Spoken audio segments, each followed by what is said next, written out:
Hey everybody, we finally made it. Thank you everybody for joining us a little bit later tonight. I originally had this scheduled to start at 6 p.m. Central Time because I wanted to go before Child Junkies United and be finished so we could all go over there and watch Miss Z and Doc. But at about 5:30, go figure, we lost cell service. So I go, for anybody who doesn't know, I go through my phone Wi-Fi hotspot. So I count on my phone to do everything for my live streams. Because, my computer, my farm signal. Anyway, so we lost cell service for whatever reason.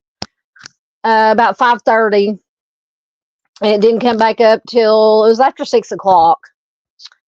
So I'm like, well, we can't do it at 6. I had nothing ready. Was not able to get anything ready to be, get everything organized to go at 6. So like, well, we'll just go after. For anybody who's still up, we'll just go after Miss Z gets done with her live stream. Miss Z had an excellent live stream. Featured just so sad. Little girl missing person case. Just infuriating because she was a indigenous little girl that went missing. I think it was in 98 or 99.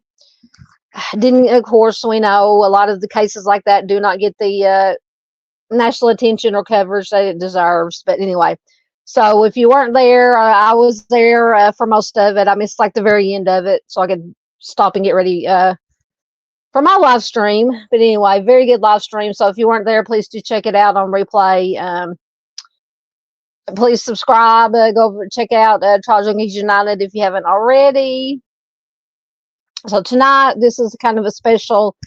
We usually do True Crime After Darks on Friday nights, but every once in a while, maybe every other Thursday, we'll do it on or every other week, we'll do it on a Thursday night, just depending on the schedules and everything. So tonight, I had a bunch of cold cases saved up in my browser that had maybe not so much updates, but law enforcement is they're reaching Unfortunately, anniversary marks 10 years, 20 years, 25 years.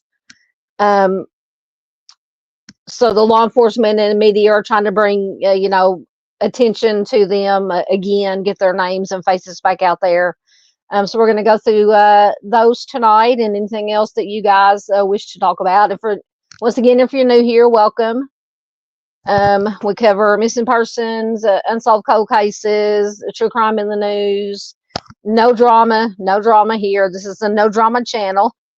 This is a safe space, wonderful community to have nice, intelligent, reasonable discussions about whatever. We can agree to disagree. We're always respectful. And once again, I forgot to put my banner up. Hold on.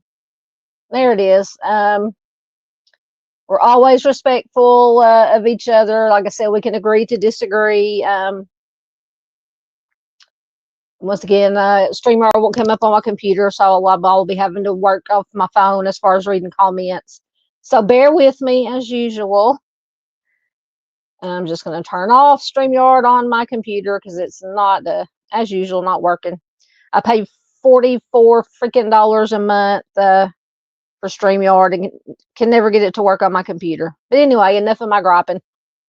We will see who is here. I know some of you guys, forgive me for leaning into the camera, but I have to get a little bit closer here so my old eyes can read the comments off the screen. But I appreciate everybody had commented earlier. I tried to let everybody know that we were going to push the live stream back till later. So some of you guys checked in early. Miss Sleuthia checked in. Good to see you. Mustang had checked in. Mark checked in. We're talking about discussing some of the cases that we're going to talk about tonight. Let's see who else checked in and who else is here now. Miss Avery checked in. I saw Miss Avery. She was over in Miss Z's live stream earlier. So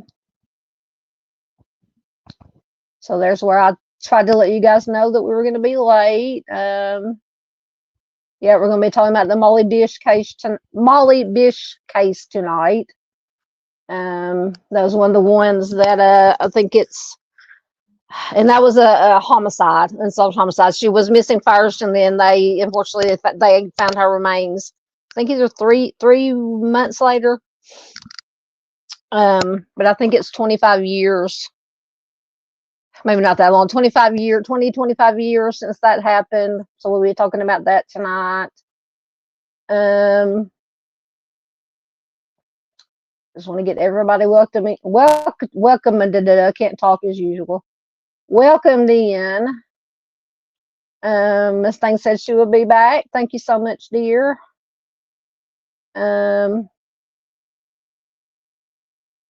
Boston Christian checked in. Patriotism is here. Good to see you. Miss Paula checked in. She says, I'm going to be listening. I have Stranger Things. I have a Stranger Things Day event on now. Yeah.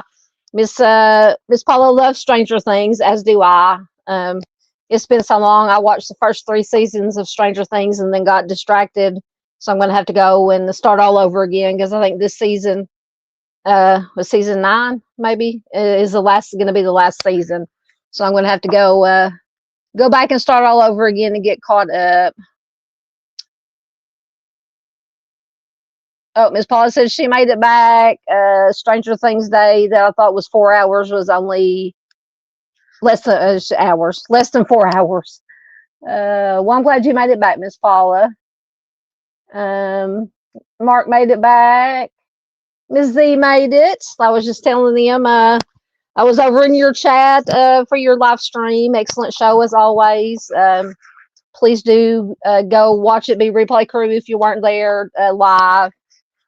Just such a sad story. I mean, they're all sad, but this one was especially sad. Like I said earlier, she was part African American and part indigenous, and it's just those kind of cases we know unfortunately don't get the attention that some of the other cases get, and it just infuriates me. But Miss Z and Doc, as always, did just a wonderful job covering the case, sharing it, explaining all the details. Very, very good show, as always. Let's see. Sunday Doodles made it. Hello, hello. Yeah, I'm telling you, you know, and out here in the country where I live, there's not a whole lot of cell towers around. So I don't know if a tower went down or if they were working on the tower or just tipping. I don't know, issues. I don't know. But anyway, hopefully they are fixed now. And I have so now I have 4 or 5 bars on my phone, which is very good. I'm lucky if I have 2 or 3 bars. But I still can't get I'll try one more time. We'll see if it'll do it to get StreamYard to come up on my computer, because it's so much easier to read comments and go through the slides on my computer. But if not, we will make do as we always do. Chris says, I'm skipping this live stream because there's more important things. Absolutely. I understand that, Chris. Thank you for checking in. Just don't want to miss anybody. Yep, Ms. Z says the debate is excellent. It's a shame to see people lose this form of communication. I know. Like I said, this is, as is Ms. Z's channel, no drama channel, just stick to the facts, covers it very compassionately and respectfully, and it's just, we need more channels like that. We need more communities like this. We have wonderful community here. But yeah. It is a shame that people can't have nice, normal conversations without getting into drama and arguments. And, you know, if you don't believe or if you don't agree with my side of things, then I don't like you and blah, blah, blah. It's just, I'm over it. I've been over it for a long time, but it just keeps going.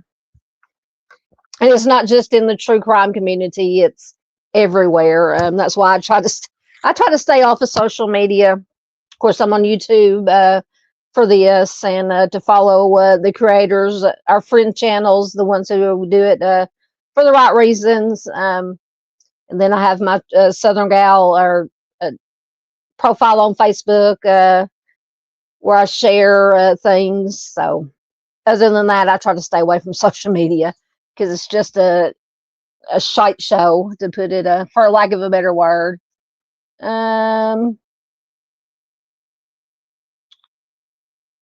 Yep. Sunday says just came over from X. Excuse me, from X. So many missing and unsolved cases. It gets heavy. Yeah. Well, I apologize for my voice. I don't know what. Once again, get caught up. I don't want to miss anybody that's coming in. You are very welcome. There's Miss Louise. Good to see you, my dear. Thank you. Mustang is getting links in. I appreciate it.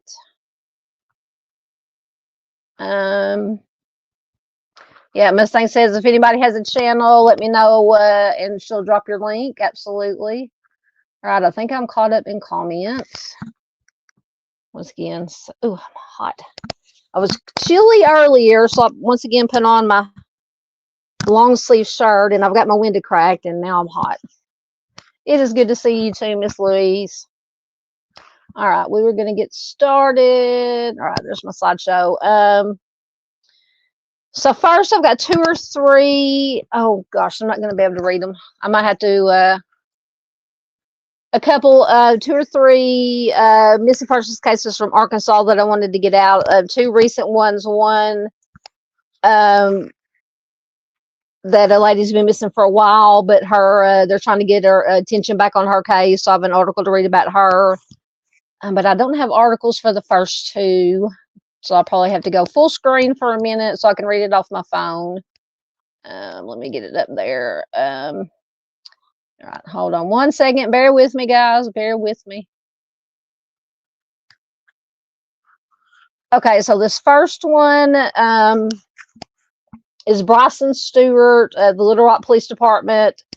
has asked for the public's help in locating missing teen. According to reports, 17-year-old Bryson Stewart was last seen in Little Rock.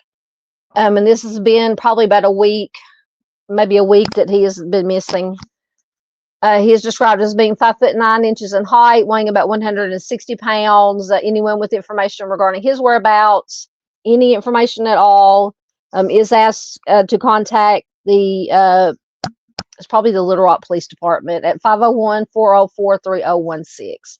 And I think, because I've been trying to keep up, there's a lot of course, it's been shared on Facebook, and I've been trying to keep up with the comments. And I think maybe he has been in contact with people. I think maybe, and I'm just assuming just from comments, inferring just from comments that I've seen, that maybe a little bit of tension or something going on with him and his parents, and he's just staying maybe with a friend or a girlfriend or something of that nature. But nonetheless, he is still missing. He is not at home. His parents want him home, absolutely. So it's still important to share these. Just share these. So that is Bryson. Let's see if it gave. Like I said, I can't remember exactly when they reported it. It's been about a week. About a week. All right, let me see if I can forward. Okay. Oh, nope, I went too far. Oh, I think wait a minute, I'm going, why is it? See, this is why. Oh, hold on. And I completely skipped over the first one. So this is the first one, or the other one. This is Hector Eberardo Barrientos. He has been missing from Ola, Arkansas. The Yale County Sheriff's Office, along with the Arkansas State Police, have issued a missing and endangered advisory for this young man. According to reports, a 19-year-old Hector was last seen at about midnight on November 2nd near West Pennington Street in Ola, Arkansas. He is 5'5" tall, around 140 pounds, with black hair and brown eyes. I feel like I'm hitting my phone here. He was last seen wearing blue pants, a black hoodie, and gray Nike shoes, though he may also be wearing a black puffer style jacket, like those puffy jackets. So anyone with information regarding his whereabouts is asked to contact the Yale County Dispatch at 479-495-4881. Okay, so those are the first two. So now I have articles for the hold on, let me back out of the full screen. There we go. Okay. Anyway, so now I can read everything else off my computer. I just didn't have articles for those because there wasn't a whole lot of information. So I apologize once again for the technical difficulties. So let me get caught up with your comments again right quick, and we will get into Miss Joynell's case. I think it went back so far, or too far. Okay, so let me mark there. All right, so this is Miss Joynell Brandon. She has been missing, it's hot, since May 13th, 2025. So about 5 or 6 months now. So I'm going to start out with just the basic information for anybody who may not be familiar with Miss Joynell's case.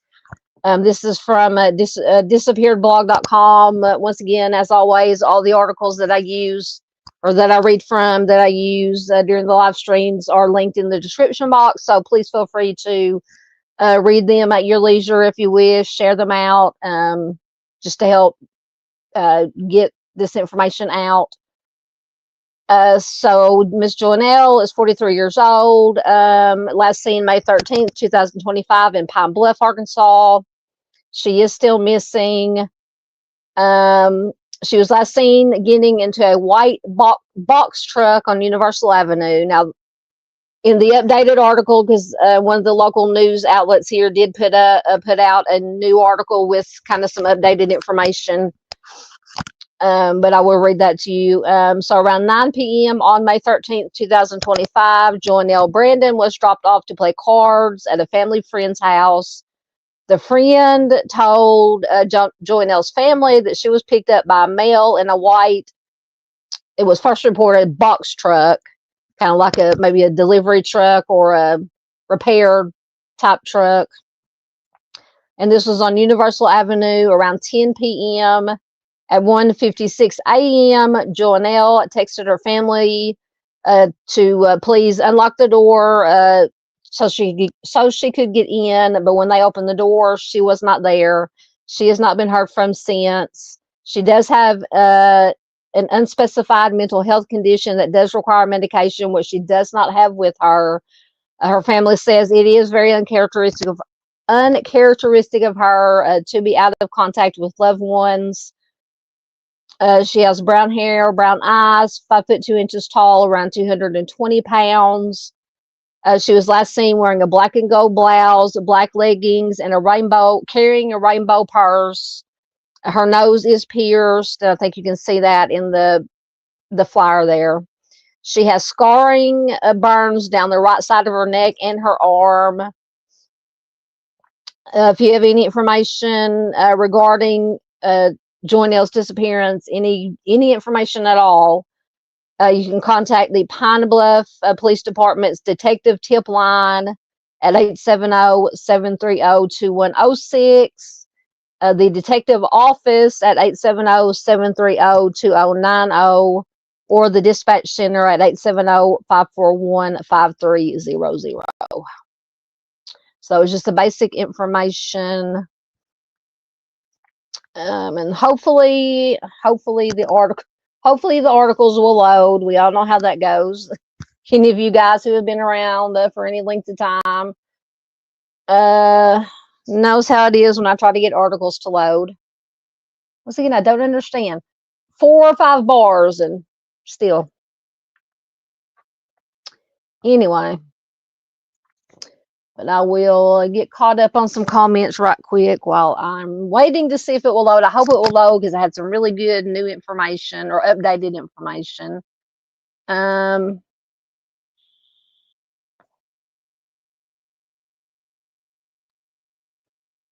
Ms. Z says, very true, because they can leave voluntarily and then find themselves in a position that they can't escape sometimes. Absolutely. See, and that happens. That just what drives me nuts. And, because, they say they're an adult. They can do as they want, do as they wish. They can, they can disappear if they want to. They can leave.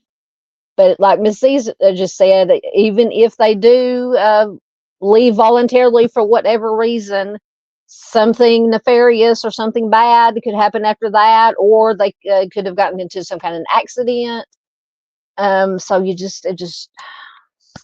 another thing that infuriates me with how missing adults are handled, missing adult cases are handled. You're very welcome, Miss Paula. Oh, once again, let me close out the tab. Sometimes that works. Start a new tab and see if it will bring up the article, because I really want it. Oh, goodness. Yeah, it's just so infuriating with these missing adult cases. And Miss Joynell, since she's me, so I said it's been about 5 or 6 months, and just every time I see that picture of her, she's such a beautiful lady, just looks so kind, so nice, so sweet. And this is one case that even when she first went missing, it just, as soon as I saw her picture and read the information, it just grabbed my heart. And I'm hoping for the best. I hope for the best for all of them. But any of you guys who not even just creators, but any of y'all that keep up with missing persons cases, you have some cases that just especially grab a hold of you and won't, and just won't let you go. And this is one of those for me. Miss Joynell's case is one of those for me. Oh my goodness, it's driving me nuts. Anyway, yep, she's a mother of 3, and once again, this article that I had an interview. Her daughter has been very vocal and very active in trying to, get try to find her mom, get as much information out about her mom as she can. It's just heartbreaking. Well, this article won't come up. Let me see if there's another one that has the same information that will come up.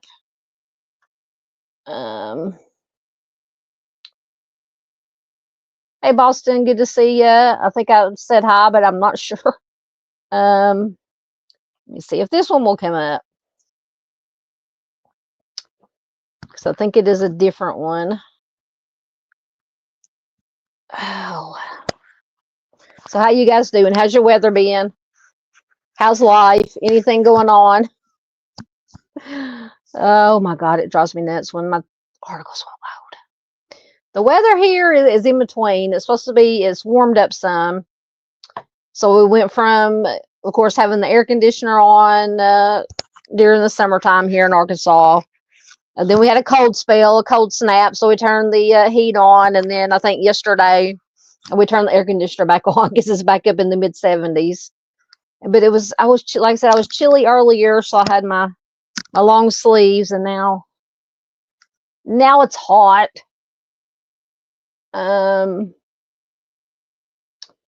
Patriotism says Joynell looks nice, but I can't tell anything is wrong with her. Yeah, it just says she has an unspecified mental health condition which requires medication, which she does not have with her once again. And then it has the scarring, which I don't think you can see. She does have the scarring down her neck. So just things, and I think she does. I thought it said she might have a tattoo. I don't know if she's. I'm trying to find her. I could be wrong about the tattoo, but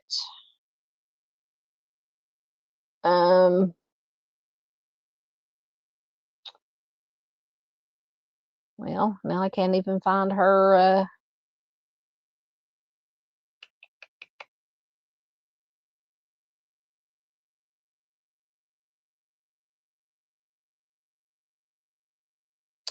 Anyway, it's not on here. I could be wrong about that.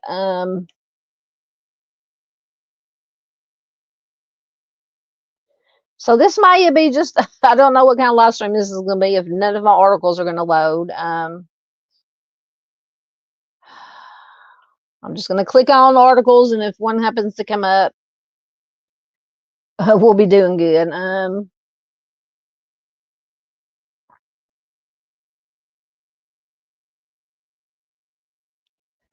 As Paula says, the first 5 minutes of episode 1 of season 5 of Stranger Things has been officially viewed for the fans and has been released on social media.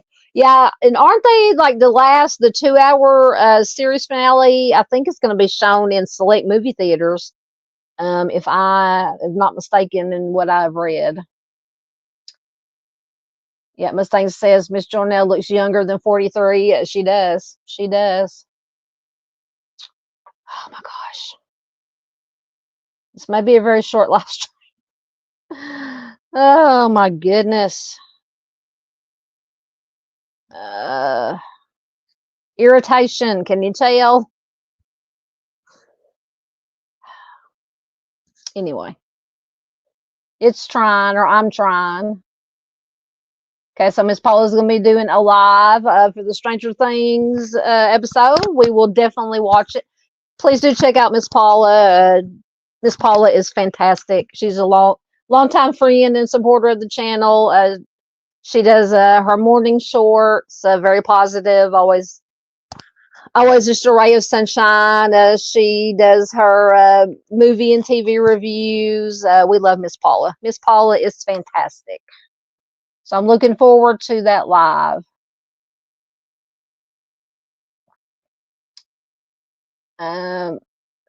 So the 2-hour season or series finale is on New Year's Eve. Excellent. Oh man, nothing. Shoot.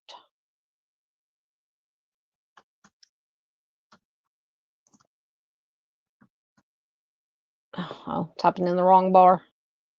I was like, why is it not auto-filling?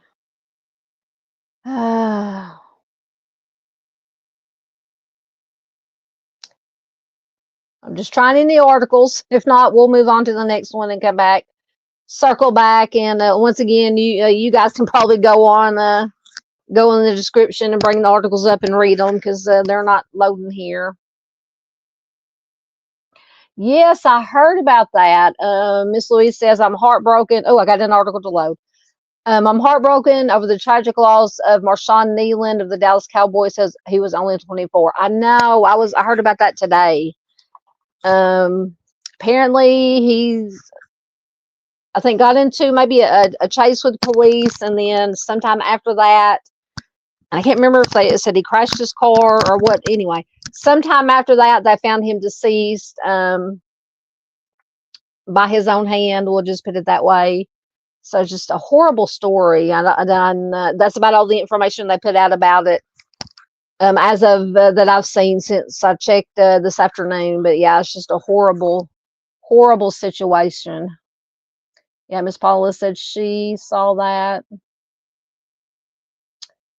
All right, so an article did load. Hopefully it's got no, it doesn't have all the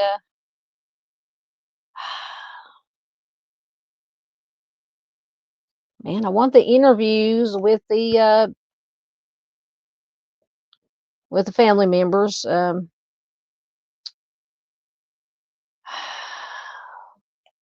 It's one particular article I found, but anyway.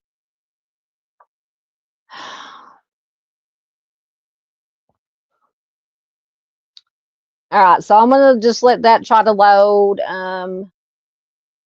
Well, let me see if the next article is gonna load. Oh, it loaded. Thank God. Finally loaded. Okay. We're in business. So this is from November 4th, 2025. Family searching for answers 6 months after Pine Bluff mother's disappearance. So nearly 6 months after 43-year-old Joynell Brandon vanished, her family and the Pine Bluff Police Department are renewing their pleas for information that could bring the mother of 3 home. According to police, Brandon was last heard from on May 13th, when she sent a text message to her family asking them to leave the door open because she would be on her way home later that night. She never returned, and both her family and police say that phone calls and text messages from her phone stopped completely after that last one that she sent, I believe, to her daughter to open the door, to unlock the door, to let her in.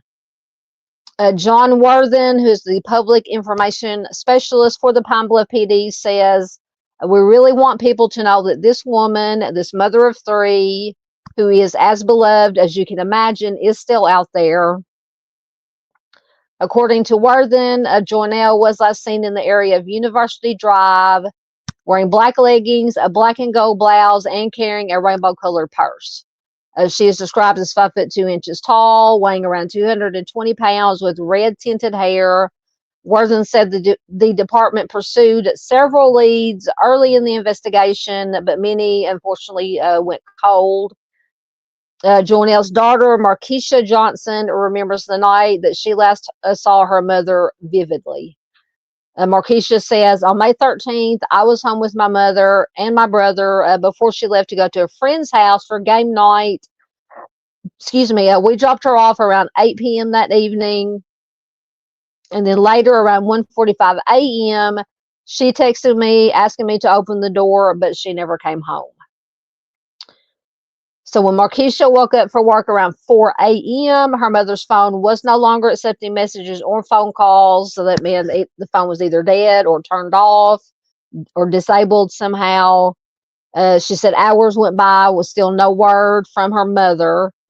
According to Markeisha, a family friend told them that her mother, now this is getting into some of updated information, that she was told that a family friend told them that her mother had been picked up from his home on West Fluker Street between 1:45 and 1:50 a.m. Markeisha says he said it was a white pickup truck. So it went from being a white box truck. Now they say it's a white pickup truck.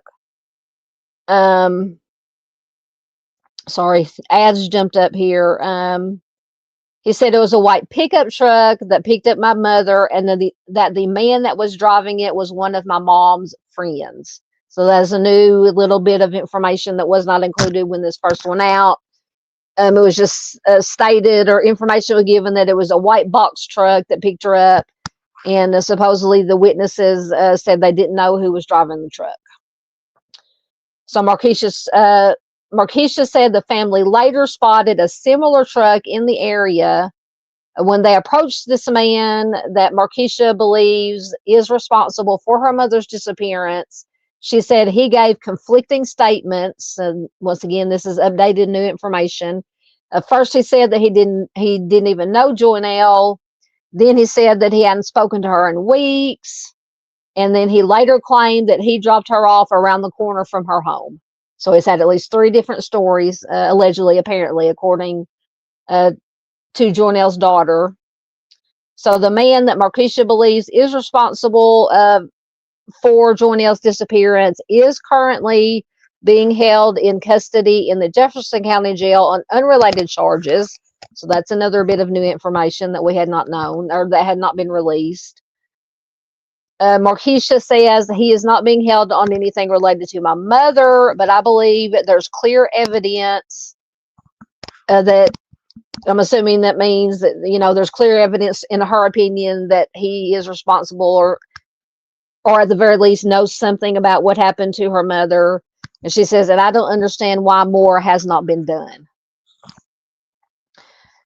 So Markeisha says that she's been leaning on her father during what she calls the hardest time in her life. I can't imagine.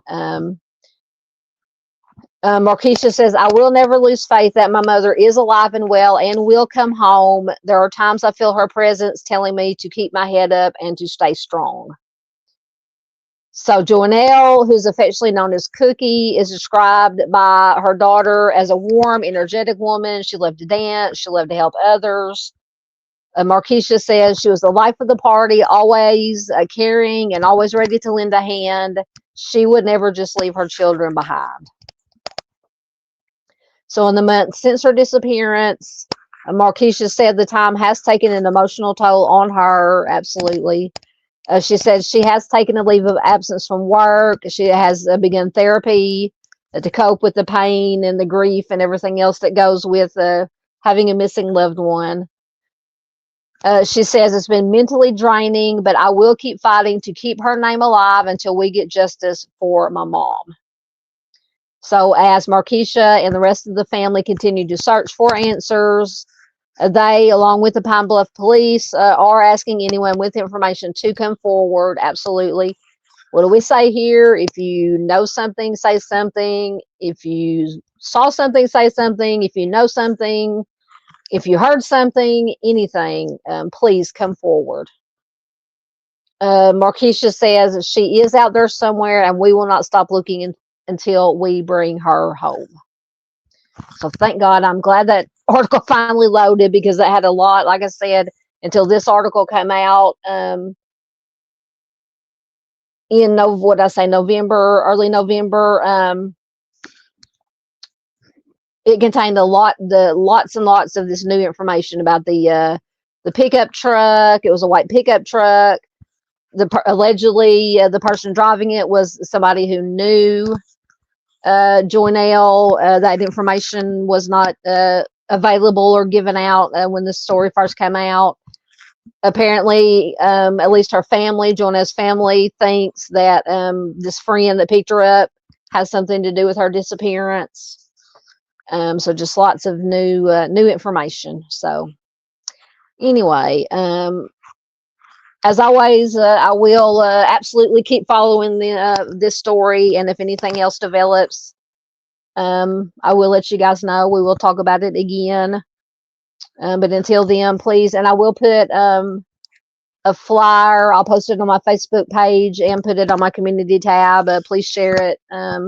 Keep sharing it. Keep sharing it. Keep Miss Joynell's face out there. Hopefully soon. Her best case scenario is she'll come home alive and well, or at least some tips or information will come in. Anyway, so apologize once again for my voice. My throat is very, very sore and scratchy tonight. I don't know. Maybe I'm still trying. Maybe I'm still trying to recover from the. Was it last week? The Halloween 2-night marathon live streams that we did. One of them was 4.5 hours. The other one was 3 hours.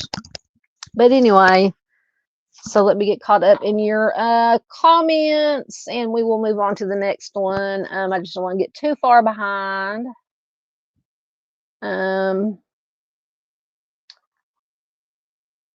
Hey, Miss Lisa Joe, she made it. Good to see you. She says, I'm at work, so I don't know how long I'll be able to stay, but I'm here. That is all right. We understand. Thank you for checking in. Man, my throat hurts.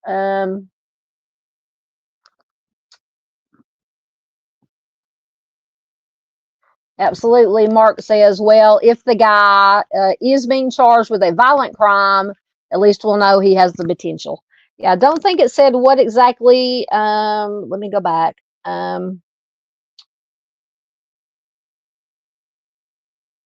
It just says he's this man that picked her up, that's changed his story 3 times at least, is being held on unrelated charges.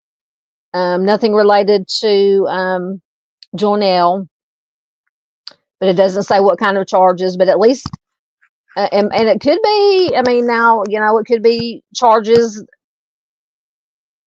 Lost my train of thought. Imagine that. Things are serious enough that he was going to be picked up anyway. But it also could be, this is just my unprofessional opinion, that maybe he did have some just little warrants or something, and when this information came out that he was the one that picked her up, maybe they picked him up on these warrants that they may not have done otherwise, just so they could have him. Because I believe you can hold, I mean, there is a limit to how long you can hold someone without charging them with anything. But they do that sometimes if they are maybe a person of interest, or a possible person of interest or suspect in a case such as this, missing persons, homicide. They will be picked up on if they do have any warrants, just so they know where they're at, and maybe they can, try to get, if there is any, evidence or anything, that they can link him to whatever missing person or whatever crime that they're investigating, and that way they can question him and things of that nature. But that is a very good point, Mark. Absolutely. All right.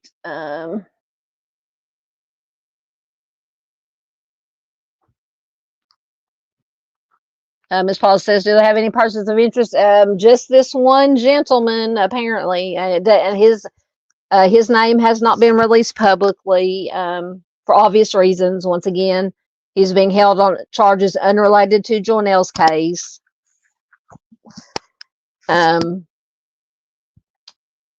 But I'm sure if anything, if they, come up with anything solid, maybe they might release his name or not. But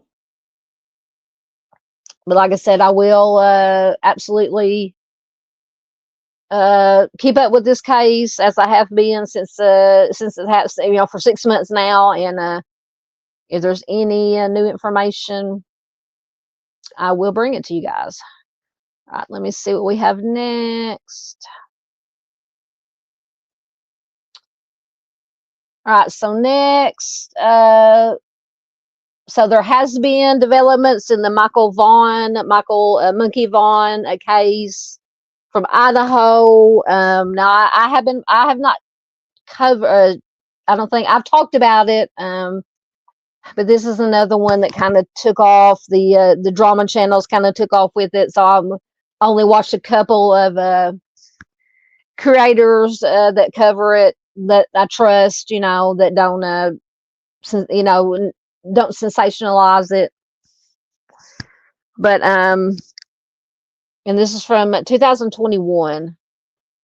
But there have been some developments. There have finally been an arrest, or 2 arrests, one for sure, in Michael's case. So just for anybody who may not know all the information, this is Michael Vaughn, also known as Monkey was his nickname. He went missing, or has been missing, since July 27th, 2021 from Fruitland, Idaho, a non-family abduction. He was just 5 years old. He would be 9 years old as of 2025. So Michael was last seen near his home in the area of Southwest 9th Street in Arizona in Fruitland, Idaho on July 27th, 2021. He was last seen sometime between 6:40 and 7 p.m. His family notified police of his disappearance at around 7:21. He has never been seen or heard from again. Extensive searches of the area have turned up no indication of his whereabouts. And once again, this info was from Charlie Project, just basic information. So at the time, authorities were looking to identify and question a man that was seen walking through the splash pad area of Crestview Park around the time that that Monkey disappeared. So in November of 2022, police searched the residence of Sarah Wondra, who lived with her husband Stacy on Red Wing Street, which is about 4 minutes from Michael's home. They excavated the yard. Before the search was over, they did arrest Sandra. They did charge her with felony failure to report a death in Michael's disappearance.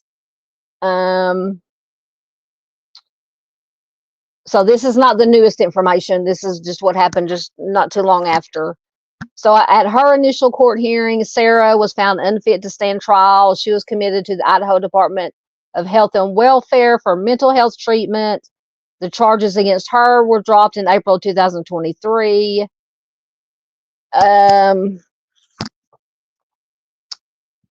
Let's see. Authorities at the time said they believed that other people besides Sarah knew what had happened to Michael. They identified 2 people. I don't know if these 2 people, I'm just going to say Brandon and Adrian, who may have firsthand knowledge of the crime.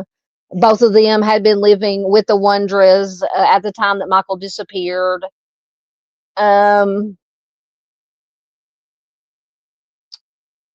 So investigators believe that Michael was initially buried on the Wondras property after his disappearance and presumed death. His body, but his body was moved to another location at a later date. Unfortunately, he has not been found still. Foul play is most definitely suspected, and we'll get into the new information due to the circumstances involved. So that was just the basic information for anybody who might not be familiar. So hopefully this article will load with the new information. Get caught up in your comments while I'm waiting to see.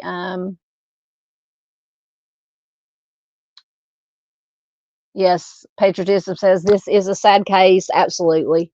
Like I said, I have been trying to keep up with this, but once again, this is one that turned into just a shite show to some degree on social media.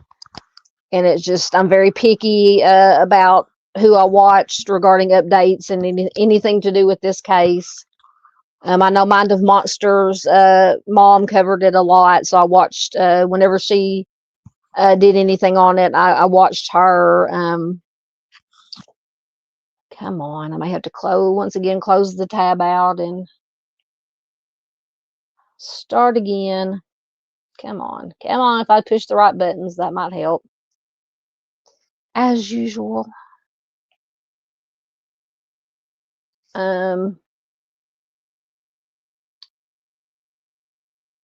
Yes, it is very sad. Absolutely. Yes, they have charged Stacy Wondra, which if the information will come up, that's the information that I was going to share tonight. Yep, they have charged someone. And I think, so Stacy Wondra was the male, the husband of, I've already forgotten her name, the female, I think they may have charged her with something again too, but I'm not entirely sure. I can't remember. Yeah, Mark says, I will never understand this, taking the lives of one's own children. Well, Michael was not Stacy and his wife's child. Brandy is his mom. Gives them up for adoption if, yeah. Possibly both, Paula. Possibly both. Absolutely. Miss Louise says, I can't understand anyone capable of hurting a child. Absolutely. I can't either. Once again, my article's not loading. I might have to find a different one. You are welcome, Miss Paula.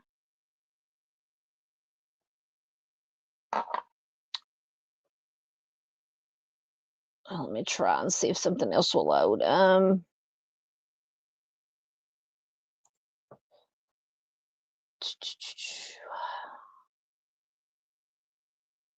Just going to try articles and, oh, there we go. Here we go.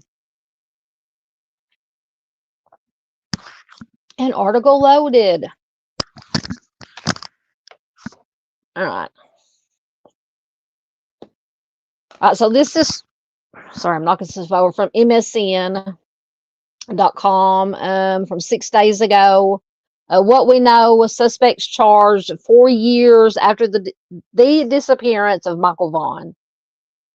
So a little more than 4 years ago, Michael Monkey Vaughn vanished from his home in Fruitland. Friday, prosecutors announced the arrest and charges of 2 suspects in the kidnapping and homicide of Michael. So once again, Michael was 5 years old when he was taken from his Fruitland home on July 27, 2021. A frantic search began as police scoured the area, but with no sign of him anywhere. Days turned into weeks, and then into months, and then into years. CBS 2 first sat down with Brandy Neal, who is Michael's mother, in December of that year. Nearly a year and a half after his disappearance, the first significant break in the case came when Fruitland police began tearing apart and digging up the backyard of a home just a few blocks from where Michael first went missing.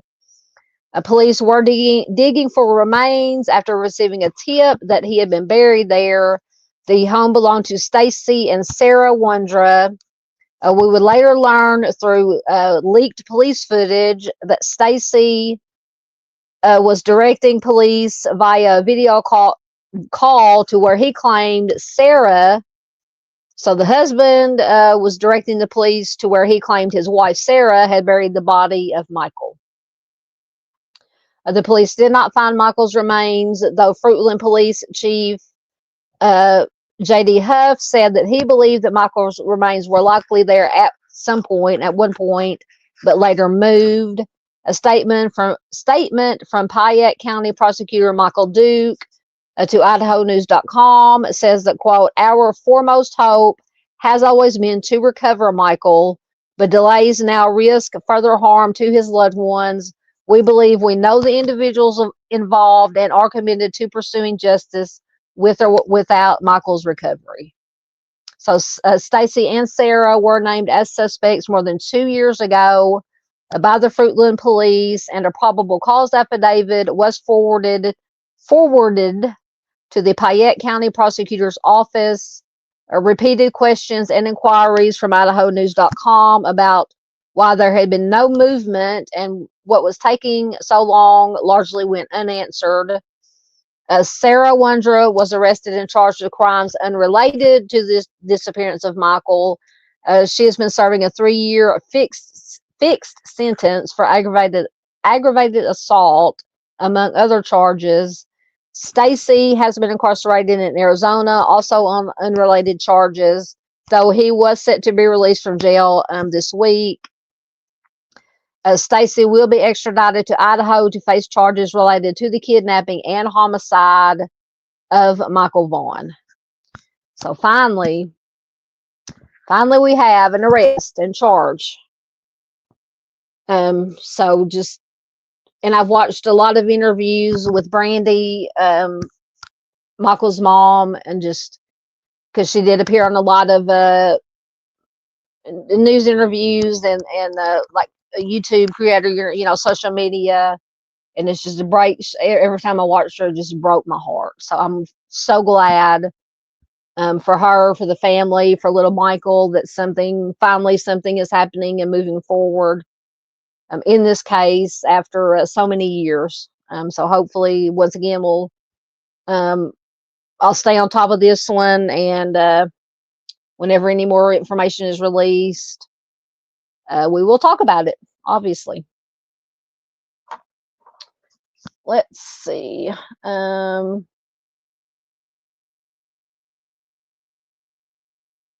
No, the Stacy Wonder,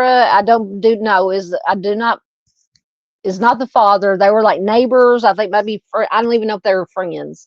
They lived a few houses down, but from what I remember, they were just friends or just maybe acquaintances from just living in the same neighborhood, just a few houses apart. But anybody can please correct me if I'm wrong, but no, the Stacy Wonder, as far as I know, is not the father. This was a non-family abduction, and I believe that there was 4 people. They think that there was 4 people in the house. You had Stacy, you had the wife Sarah, and then these other 2 people that they mentioned in the other article. Possibly you could have been there at the time, and it maybe had what they called firsthand knowledge of what actually happened. But they have not been arrested as of as of now, when this, we're doing this live stream, for anybody who is watching on replay. And if you're watching on replay, thank you so much.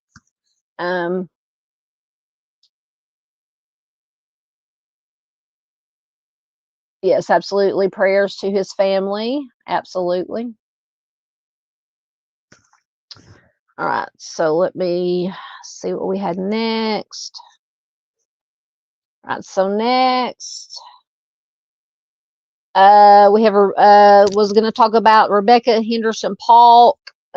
She is been missing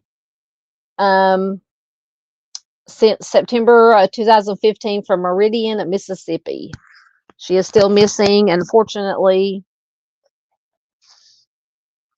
So the basic information, this is from disappearedblog.com.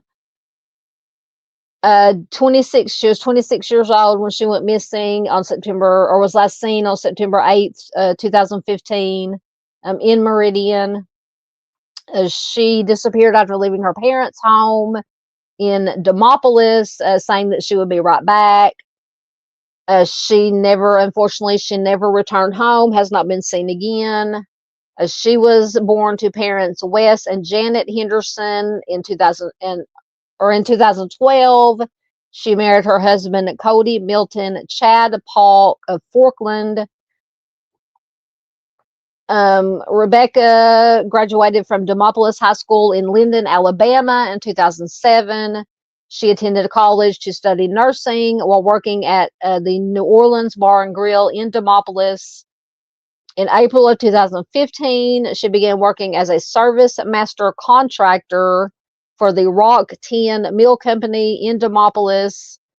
She lived in Linden, Alabama, which is a close proximity to her family in Demopolis, and I hope I'm pronouncing that right. So on September 7th of 2015, Rebecca went to visit her parents' home in Demopolis, Alabama at approximately 7 p.m. She left their house. She told her mother she would be right back. She did not say where she was going, just that she would be back. She never returned home. She has not been seen or heard from since. On September 9th, 2015, her parents grew concerned when they could not contact her. They did file a missing persons report with the Lauderdale County Sheriff's Department upon learning that her vehicle was found abandoned near the Alabama border. So they found the car abandoned, did not find Rebecca. So on September 9th, 2015, a passerby reported a 2006 Honda Civic Del Sol abandoned in a ditch in the Wynot community, which is about 20 miles away from Meridian, Mississippi. Inside the car, police found Rebecca's personal belongings, purse, laptop, an iPad. A few days later, her cell phone was found in a wooded area about a mile from the car.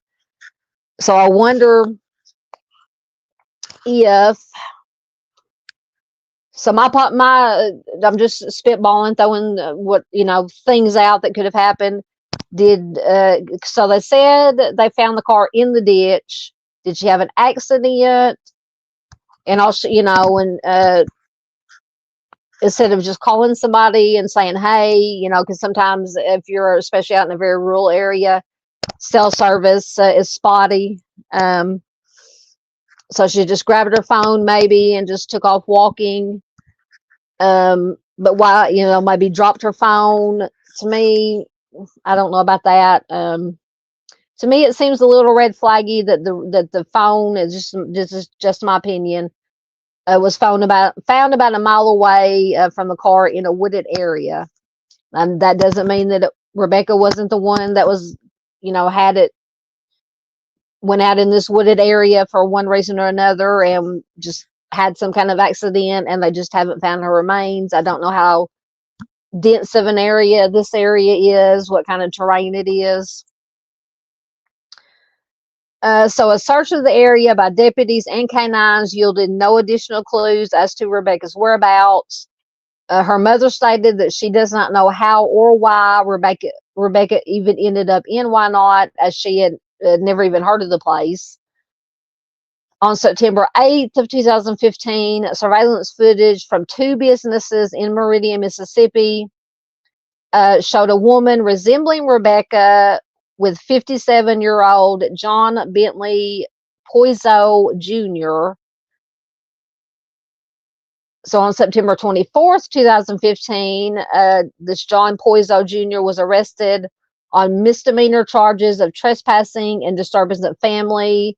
This is unrelated to Rebecca's case.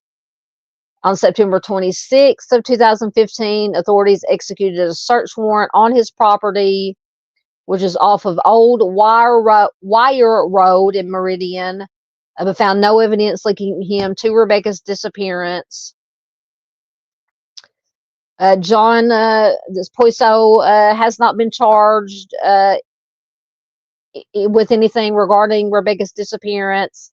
He was not officially designated as a suspect. He has been arrested in the past for possession of substances, receiving stolen property, assault, and felon in possession of a firearm.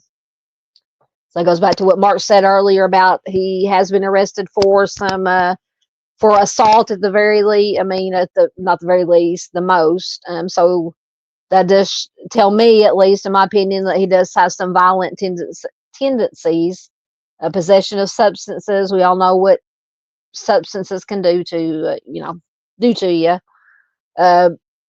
Possession of a firearm, so just not good things. So police have found no evidence, means, or motive for foul play in Rebecca's disappearance. Unfortunately, there currently are no promising leads in her case. A $20,000 reward is being offered by her parents for any information leading to the location of Rebecca. The circumstances of her disappearance remain unclear. Her case is currently classified as just missing. It remains unsolved. Rebecca is a white female with blonde hair and green eyes. She is approximately 5'6" tall and around 145 pounds. She has a tattoo of a fairy on her right torso, the letters RC on her bikini area, and the word love with some kind of designs on her left wrist. She was last known to be wearing blue jeans and an unknown color t-shirt. So if you have any information regarding Rebecca's case, you can contact the Lauderdale County Sheriff's Department at 601-486-4952 or 601-482-9806. So that's the basic information. And let me see once again. I think this article, I don't know if it'll load, but I think it's just that they have increased. Oh, it did load. Thank you. They have increased the reward to $31,000 now. And it is 2025. It does mark 10 years since Rebecca has been missing. So this article is from NBCnews.com. So on September 8th, 2015, Rebecca Henderson Paulk was spotted at a gas station in Meridian, Mississippi. She has not been seen since. In the wake of her disappearance, there have been very few developments in her case, but authorities have recently increased the reward in the hope of uncovering new information in connection with the case. Dateline first covered Rebecca's story in its Missing in America series just 3 weeks after she vanished. At that time, her mother Janet said, quote, "I want her to be alive, but this not knowing is unbearable for our family." It breaks my heart. So she went on to say, "It's baffling and scary. I do not understand what could have happened to her." So Dateline reached out to the Lauderdale County Sheriff's Office for the 10th anniversary of Rebecca's disappearance. Major Toby Pinson told Dateline, quote, our goal is to find her and give closure to the family. So let's hope that happens sooner than later. Pinson says that after leaving her parents' home in Demopolis, Alabama on Labor Day, the 26-year-old traveled to Meridian, Mississippi, where she met up with some friends. So I'm assuming this is where she was going when she left her parents' home and said, I'll be back. Because it said that that time she did not tell her parents where exactly she was going. But apparently she met up with some friends at the residence of this John Bentley Poiso Jr. She was last seen on September 8th, 2015, once again on security camera footage at a Chevron gas station in Meridian, Mississippi. So they're just going through where they found the vehicle. It was located on a logging road in Wynot. Once again, all they found in there was the purse, computer, and the iPad. The phone was found about 100 yards away in the woods. I don't know about this phone. It says Wynot is along the border of Mississippi and Alabama, where Rebecca was living in Marengo County. Marengo County District Attorney Rachel England told Dateline she was just kind of right there in between Mississippi and Alabama. So our jurisdiction connects to theirs. So we have a lot of overlap in our cases. And hopefully the agencies are working together on the case. I'm not saying they're not, but unfortunately, a lot of times in some cases, when you have overlap, things get missed, or agencies don't want to work with each other or share information. So authorities called Rebecca's mother, who confirmed that she was not able to reach her daughter. That's when they filed the missing persons report. In the days and weeks following Rebecca's disappearance, investigators pursued every possible lead, including a search of a property belonging to John Bentley Poiso Jr. Once again, nothing was found in connection to Rebecca's case.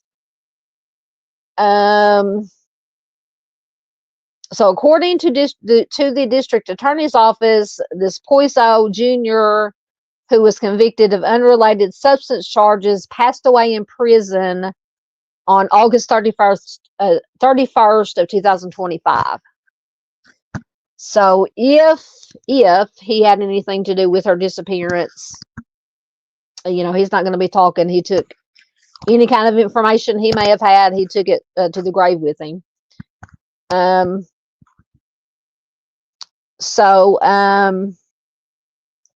Who is England? So the district attorney, Rachel England, said, quote, I definitely think he is someone who knew something. She declined to name any persons of interest in Rebecca's case. She said, however, quote, several people who were associating with her at the time had connections to the area that her stuff was found in. Foul play has not been ruled out in her disappearance. So since the time that Rebecca disappeared, her parents have offered a $20,000 reward. An anonymous donor contributed $1,000, and this summer, in connection with the 10th anniversary, the Marengo County District Attorney's Office added another $10,000, so bringing the total up to $31,000 for information that leads to finding Rebecca or the prosecution of the parties involved in her disappearance. So news of this increased reward reached Mississippi investigators. A cold case unit working out of the Mississippi Bureau of Investigations in conjunction with the Mississippi State University Police did reach out to District Attorney England to partner in investigating Rebecca's case. So that is wonderful news. She says, we have vamped up the investigations, or I don't know if she meant vamped up or ramped up. We've ramped up the investigation at this point. Excellent. Once again, excellent news. Investigators in Lauderdale County have not lost hope that there will be a resolution. Major Pinson of the Sheriff's Office said, quote, we are trying to get as much help as we can, a new set of eyes to look at it to see if they can see something different. And that's always a good idea.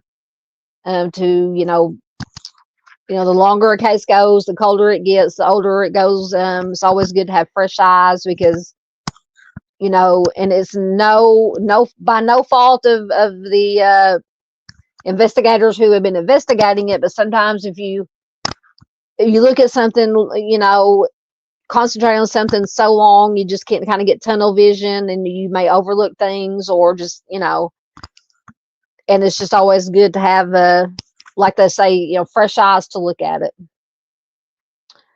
So District Attorney Rachel England is also encouraged by the renewed investigation. She says, quote, as time advances, cold cases get harder, which is unfortunate. But on the other hand, technology advances too. So that's always good. So I think we're hoping to be able to utilize some new resources and some new technology to hopefully have a lead soon.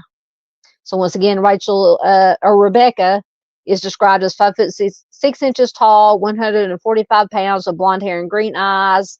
She will be 36 years old as of 2025. So once again, if you have any information, please contact the Marengo County District Attorney's Office at 334-289-2149 or the Lauderdale County Sheriff's Office at 601-482-9806. So it's good to hear, for one, they've increased the reward, so that might incentivize some more people or somebody who may have some information to come forward.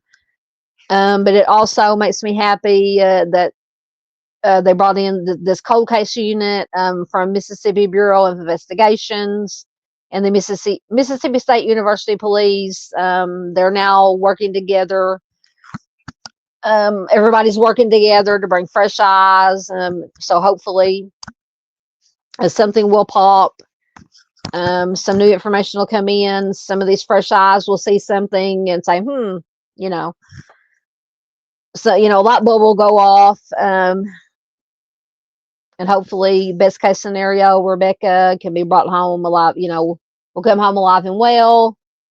Or if not, unfortunately, if that's not the case, then hopefully they can find some information maybe as to what happened, to bring some form of, and I always say closure, but closure is just a blanket term. Closure can mean many different things, and then also we discussed the other night, even if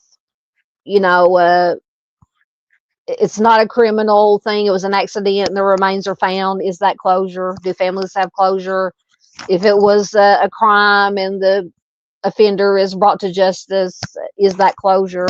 It's just, thank God I've never been had any of my loved ones go or friends go missing and anything bad happen. So I can't speak for families about what closure means, or I'm assuming obviously it means different. The meaning is different for anybody, for everybody. But anyway, because we've talked to, of course, anybody who's been here for a while knows Miss Barb and her son Timmy D's. She talks about closure or lack of closure, or what closure means for her. So like I said, it's just a blanket term when I say closure. All right. Oh goodness, I'm about to get a drink. Once again, I apologize.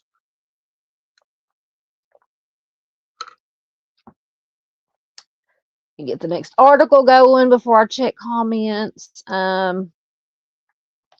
Make sure things are going to load.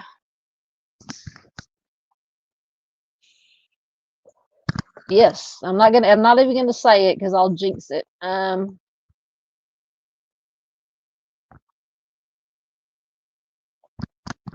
Lots of comments have popped up. Okay. Oh, I think I remember to mark where I was at, but I'm not sure.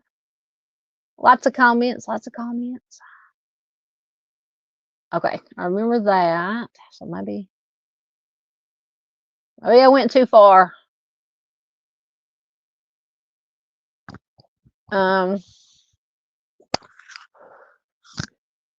Excuse me.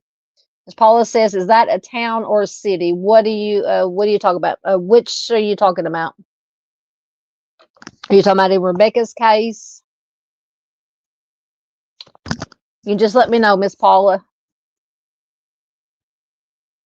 Hey, Miss Avery. Welcome, ma'am. She says, I'm so late. You're fine. You're fine, ma'am. I know you were over in Miss Z's live and Doc's live earlier. Good to see you here, ma'am.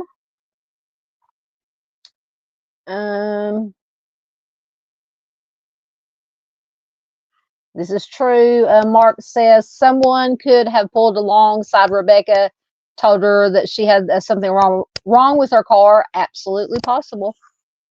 Yeah. Yeah. So let's just kind of go down a rabbit hole.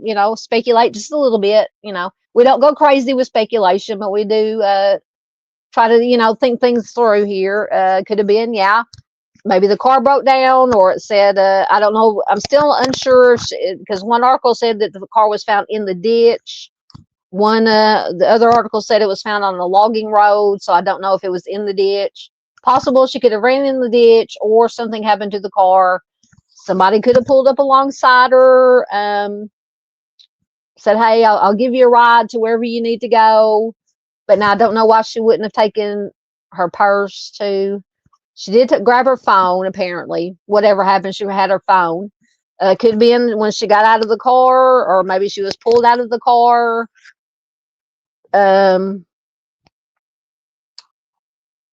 She took off running to the woods, dropped the phone, and then this maybe offender, like I said, we're just speculating here a little bit.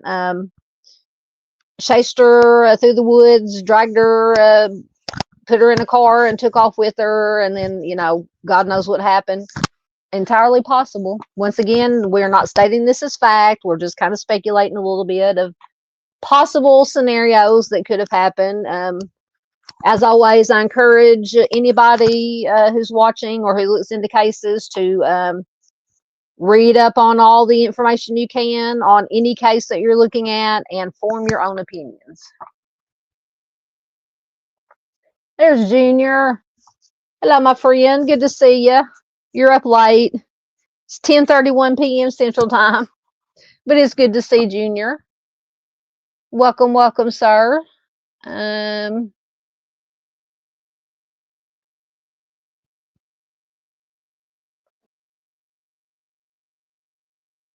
Let's see. Oh, thank you, Miss Avery. Sent a $20 super sticker. Thank you so much, ma'am. So guess what? Let me find.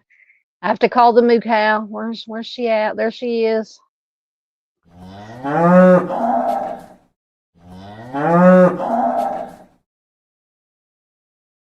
Thank you so much, ma'am. That's very, very kind of you. Goes right back into the channel, and anything that's donated through have PayPal and Cash App, the members, what I get from the memberships, super stickers, super chats, goes right back into the channel to help keep it running. As I always say, to pay for a StreamYard, mostly pay, because the only thing I pay, $45 a month for StreamYard. I do have one video editor that I use for my videos, that sometimes I use for my videos. Most of my videos, you can tell if you watch my videos, because I do upload pre-recorded videos during the week for you guys, since I only do 1 or 2 live streams a week. Anybody who's watched my videos tells I don't edit them because I stumble through them, but hopefully I get the information out in a fairly comprehensible way, intelligible way. But anyway, yeah, so please do check out the videos that I upload during the week. Unfortunately, and it's not just my channel, but a lot of true crime channels that upload pre-recorded videos about missing persons, unsolved cold cases, do not get a lot of views. I mean, I get more views on my live streams, which I'm absolutely grateful for, but these pre-recorded videos are also important. And sometimes, and I do try to, I have them organized in playlists. I have one for missing persons, or I have a lot of playlists, but I have one specifically for missing persons, one specifically for unsolved cold cases. I've also been doing unidentified Jane Does, John Does, baby does, started that series of videos.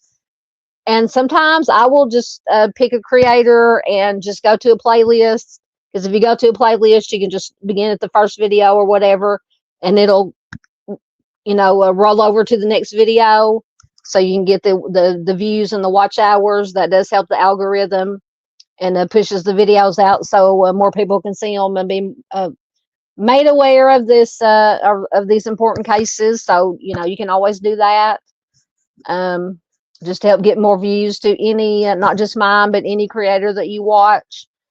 Same with live streams. Just if they have a playlist, or just go to their live stream section and just start it, just let it play, either listen to it. I'll do that a lot when I'm getting because it takes me forever to fall asleep, because my squirrel brain is goes all night. I'll just pick a playlist and let it run until I fall asleep. Of course, I'll eventually go back and actually listen to and watch, get all the information. But yeah, it definitely helps with the views and the watch hours and things of that nature. Anyway, I'm rambling. My squirrel brain is going tonight. Oh, let me see. Lots of, lot more. There we go. Okay. A lot more comments popped up here. Yeah, Mark says, the Zodiac tried to unalive a woman and her baby. He pulled up to her car and told her there was something wrong with her tires. Yep, absolutely.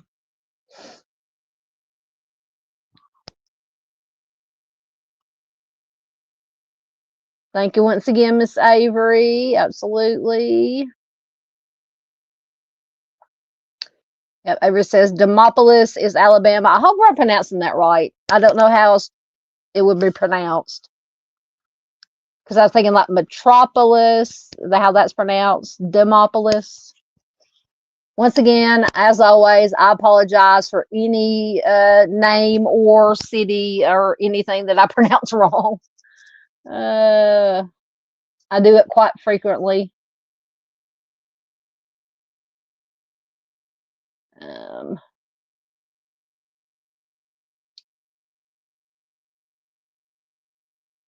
Getting caught up.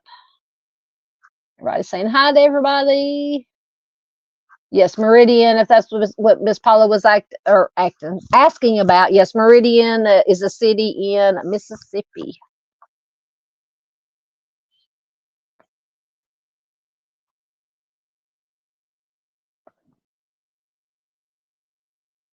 Paula says demo something kind of sounds like a fake name.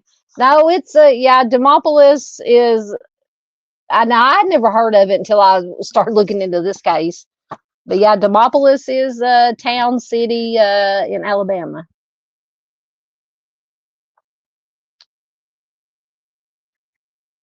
I haven't seen Farmer. Boston says, talking to Junior, cold tonight, rainy. I hope Farmer's okay. And chicken.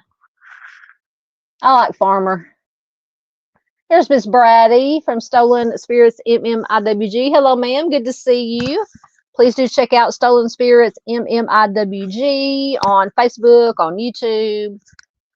Miss Brady, Miss Nicole, the whole gang over there does a wonderful job sharing MMIP cases. We love them. We love them. One of my favorites, one of our favorites. Okay,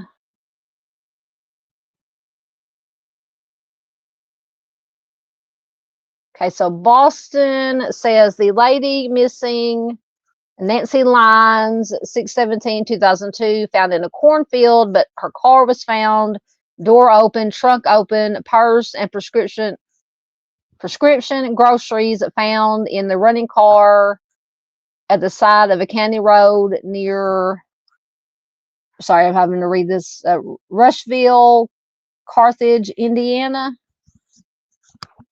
Yeah, so kind of, yeah, it could be, I mean, yeah. I'll look into that case too, but yeah, that it's entirely possible that similar situation could have occurred in Rebecca's case. Especially if the car was found in the ditch, or broke down, and because in my opinion, if she had taken off walking, it looks like in my opinion, she would have stuck to walking down the road. But they said her phone was found about 100 yards into a wooded area. So why would she? If it was me, I'm just saying, if it was me, I would stick to the road. I would not go walking off in the woods, especially at night. So that kind of, in my opinion, would lead me to believe that maybe something scared her, somebody was chasing her, and she just did take off running into the woods to try to hide. Now, once again, this is just my opinion, my thoughts, and that was why she, and in the course of her running and possibly being snatched by somebody, the phone got dropped, she got taken, thrown into a vehicle possibly, and never to be seen again. Absolutely possible.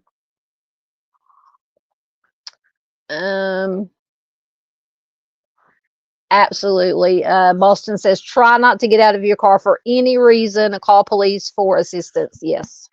See, that makes me wonder why if she ran in the ditch or the car stopped running for some reason, why didn't she just call? Now, once again, I said earlier, trust me, I know out here on the farm, the cell coverage is spotty at best a lot of times. And maybe she couldn't, it was a case where she didn't have cell reception. She couldn't get a call to go out and did take off walking, and maybe because it just said that the phone was found 100 yards into the woods, but I don't think it said, did it say how far away from the car that the phone was found? I can't remember. Let me go back and see if it said.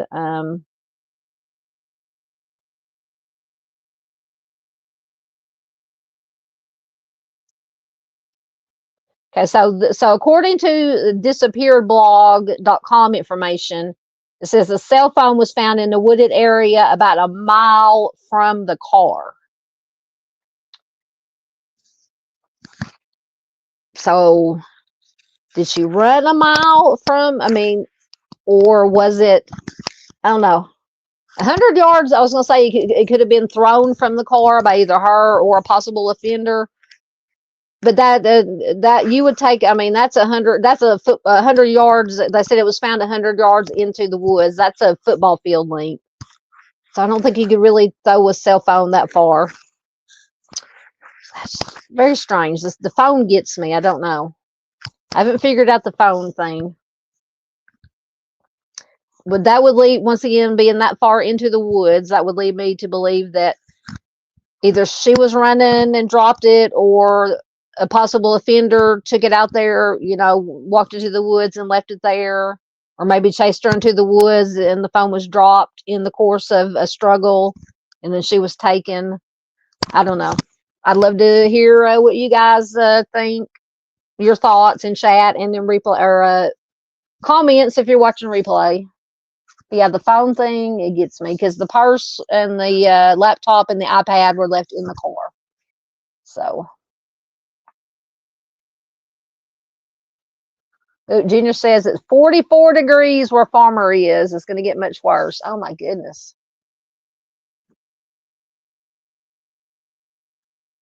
Yep. Miss Brady says, you're so right. It is so important for these faces and names to get out there. We're still trying to grow our YouTube channel for that exact reason. It's not easy. This stuff is heartbreaking. Absolutely. Yes. And there's so many channels just like yours. Your channel deserves to grow. So please, once again, if you have not, go over, subscribe, share, like, watch videos, watch live streams, because Stolen Spirits, Miss Brady, Miss Nicole, everyone over there, in my opinion, and I'm sure a lot of people here, they deserve it. They do. They're a good channel. They do it for the right reasons. Good content, good information. They deserve to grow. They deserve to grow. Yeah, Ginger said I'm on speed tonight. I'm telling you, am I talking fast? Faster than I usually do? I'm sorry. Yes, like I said, I got squirrel brain tonight. It's just like going a million miles an hour. I will try to slow down a little bit. I swear, it's. I have my kitty cat cup tonight. I don't have the orange cup. All it has in it is sweet tea. Nothing with the sweet tea. I do have my vape, but I mean, I have that all the time, so I will try to slow down. Anyway, thank you, Junior, for keeping me in check. Oh, good. I'm pronouncing Demopolis right. Thank you, Avery.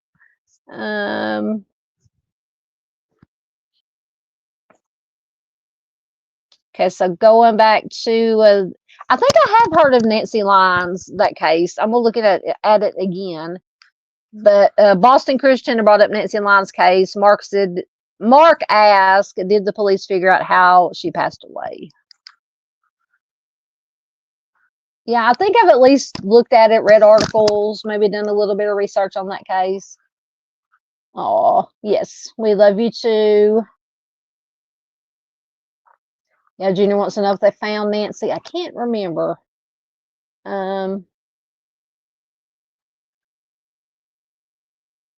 Yeah, absolutely. Junior said 100 yards is a long way to throw. Yeah, that's a football field because the football field is 100 yards. I mean, not even the best NFL quarterback can throw a football, 100 yards. The Hail Mary, anybody who watches football, the Hail Marys, maybe 60 or 70 yards at the most. I don't know. That's about 60 or 70 yards is about all I've seen for one of those Hail Marys, but definitely not, in my opinion, not 100 yards. Hey, Miss PJ. Good to see you, ma'am.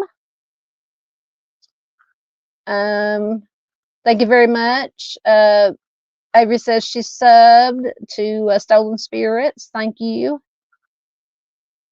You like it when I'm on speed? I almost said when I'm on crack. I promise I'm not on crack either. Oh goodness.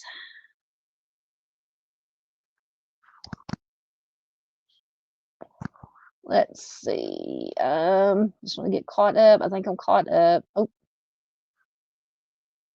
I almost threw myself out. I almost threw myself out of StreamYard.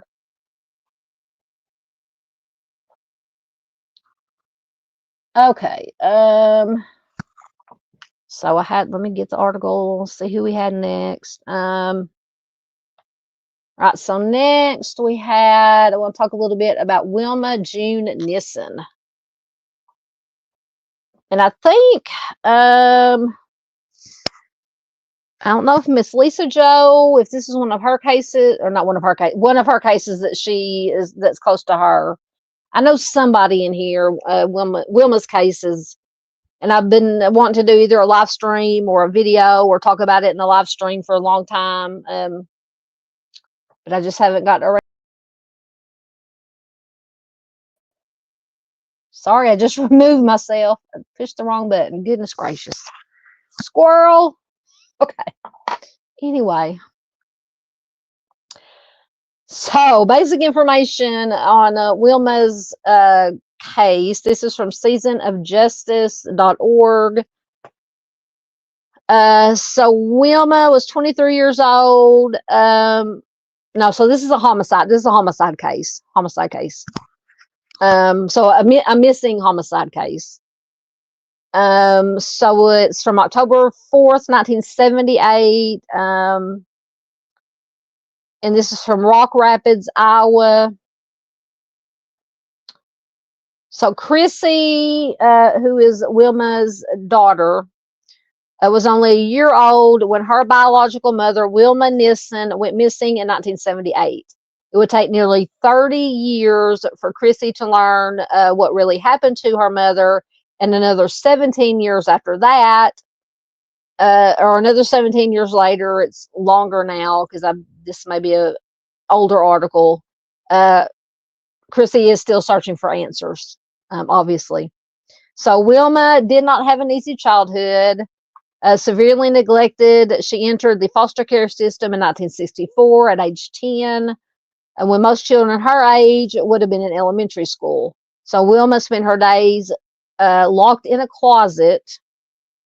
So this is before she went in. This is the reason that she went into the foster care system.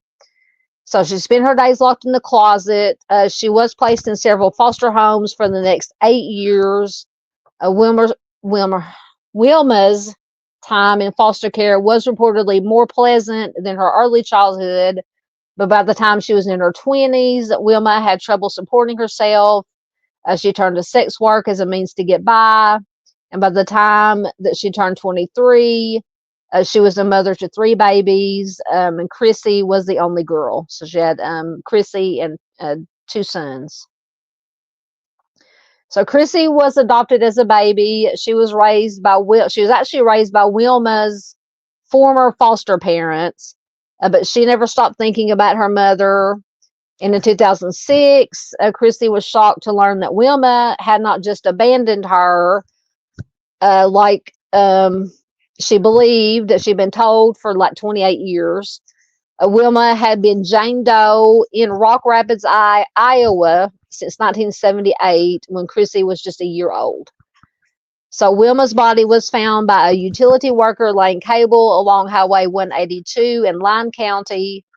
By the time she was found, exposure to the elements had taken its toll, and investigators were unable to positively identify the victim.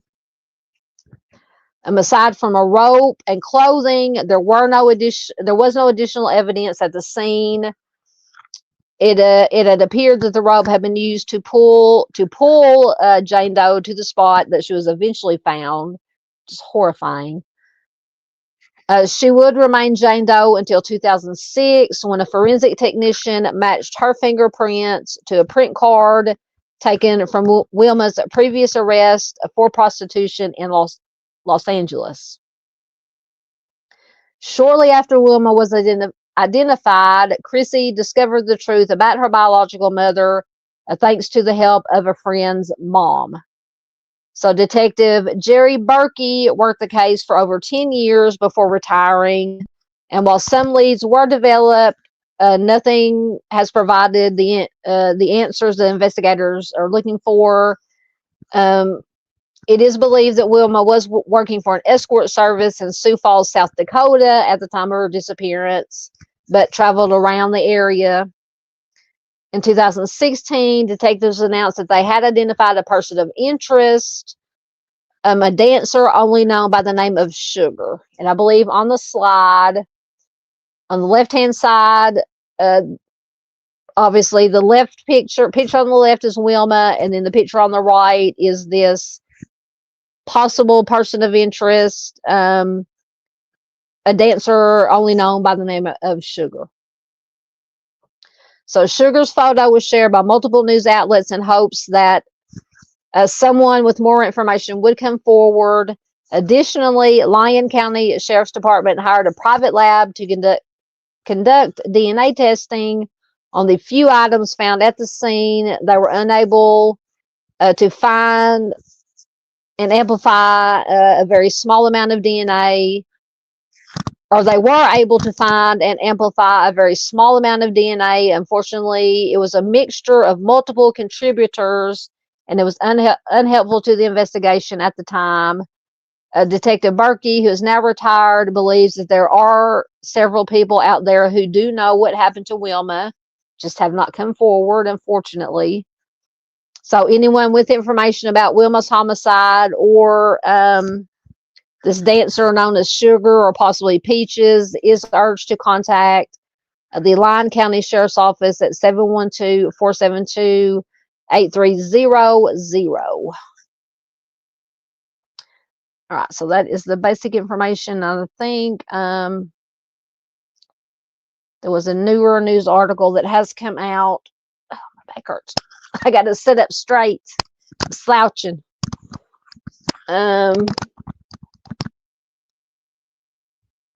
See if this is going to load.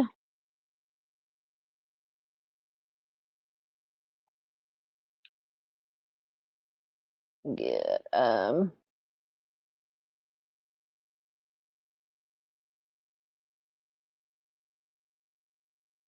I forgot to. Did I mark where I left off? Trying to see if this article is going to load. Get my stylus. Maybe it'll help. Okay,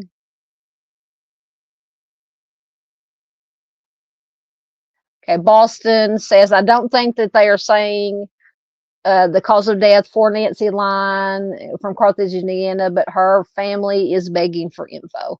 I'm going to have to look at it again. I will try to research it, and we'll do a live stream about it. I'll do a video. I'll do something.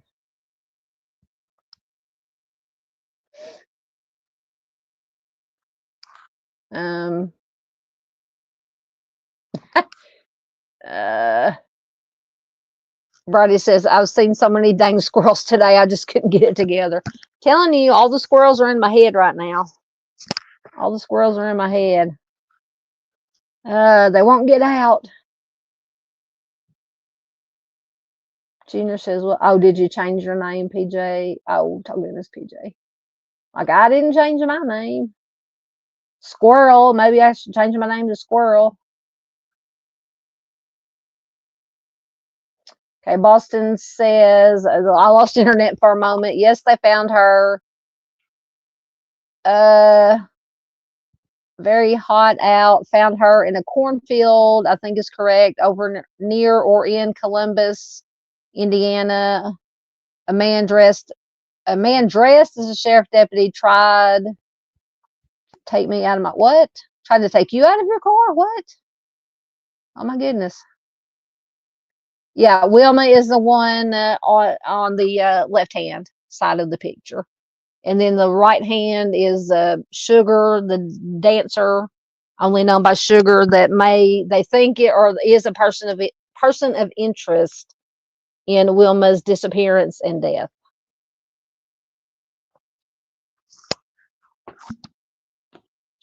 Oh my goodness. Are you going to come up or not? Let me close the tab out and try again. It's trying, just like me. I'm trying.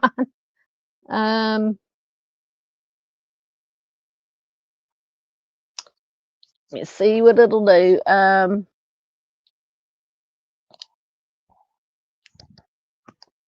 my goodness. So Boston says over in Columbus, Indiana, he was in a fake deputy sheriff car. Also, luckily I noticed it and took off from him. Oh my goodness.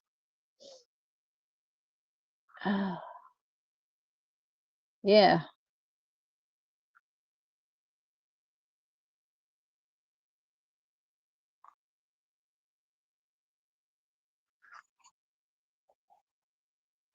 Oh, Junior says, is mag oxide good for an upset stomach? That's why I'm up so late. I found a bottle in the medicine cabinet. I have no idea what mag oxide is.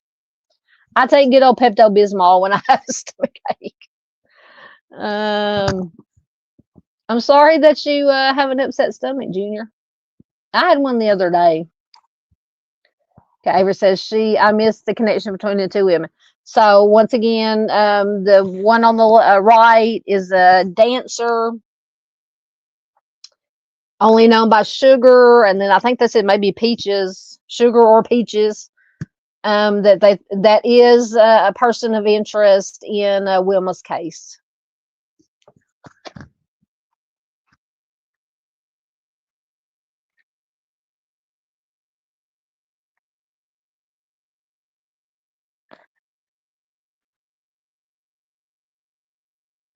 Oh, so okay, so I'm getting the picture. So around the same time that Nancy Line was found, I think Boston is saying, so it says, yes, a white male, light tan skinned male, black hair, dressed in sheriff deputy uniform, sunglasses.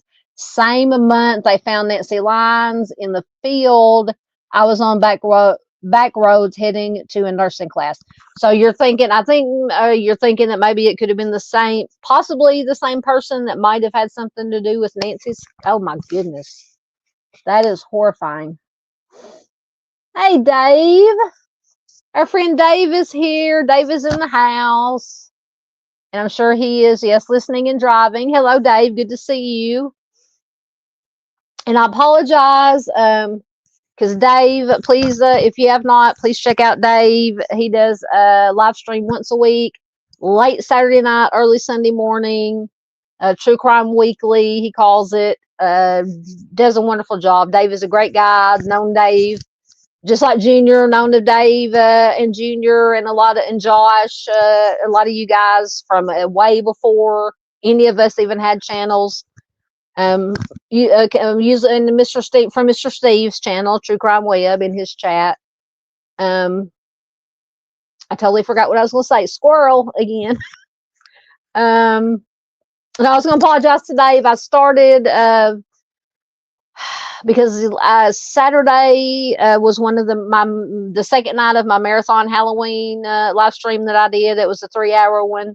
So after that, I went straight over to Dave's chat, and I lasted about 5 or 10 minutes, and then I was out. But I definitely replay crew. So I apologize to Dave for not making it all the way through. Dave is by no means boring. He always has covers lots of true crime news. He usually has a featured cold case of the week, a missing person of the week. Dave does a fantastic job. Once again, do please check him out. He says, what, football game is over? Oh, yeah, I forgot. It's Thursday. There was a football game. I don't even know who was playing tonight.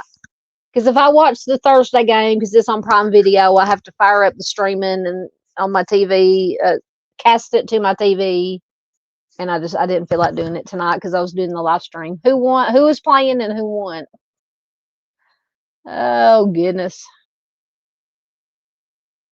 No, as far as we know, Sugar is not deceased. Sugar is a person of interest.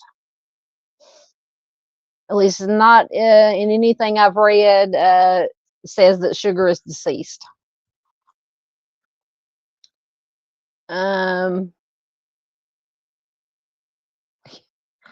Junior says squirrels are everywhere. They're getting ready for winter. I almost ran over one today. I know. I've seen so many poor little squirrels that didn't make it across the road lately, unfortunately. Oh goodness. Junior says he used to hang out with a stripper. She went by Snowball. Oh my goodness, Junior.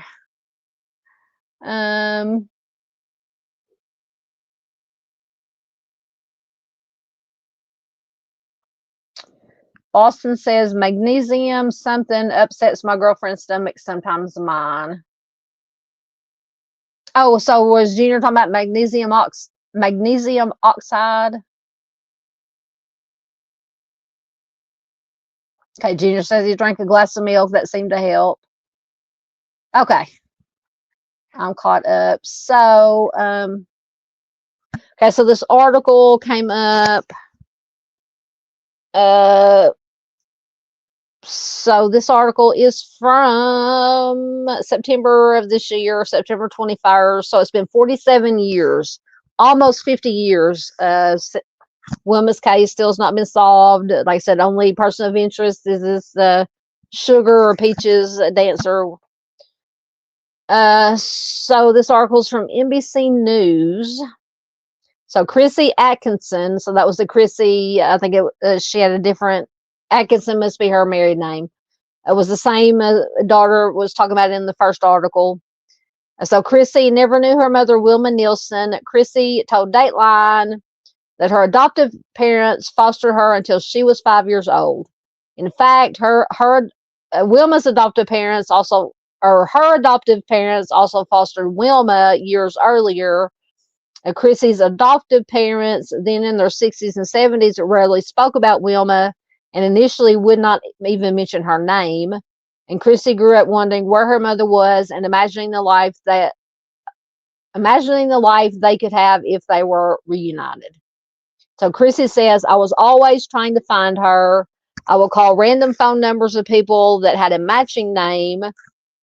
I always had this fantasy that I would find her one day, and I did not expect her to be my mom.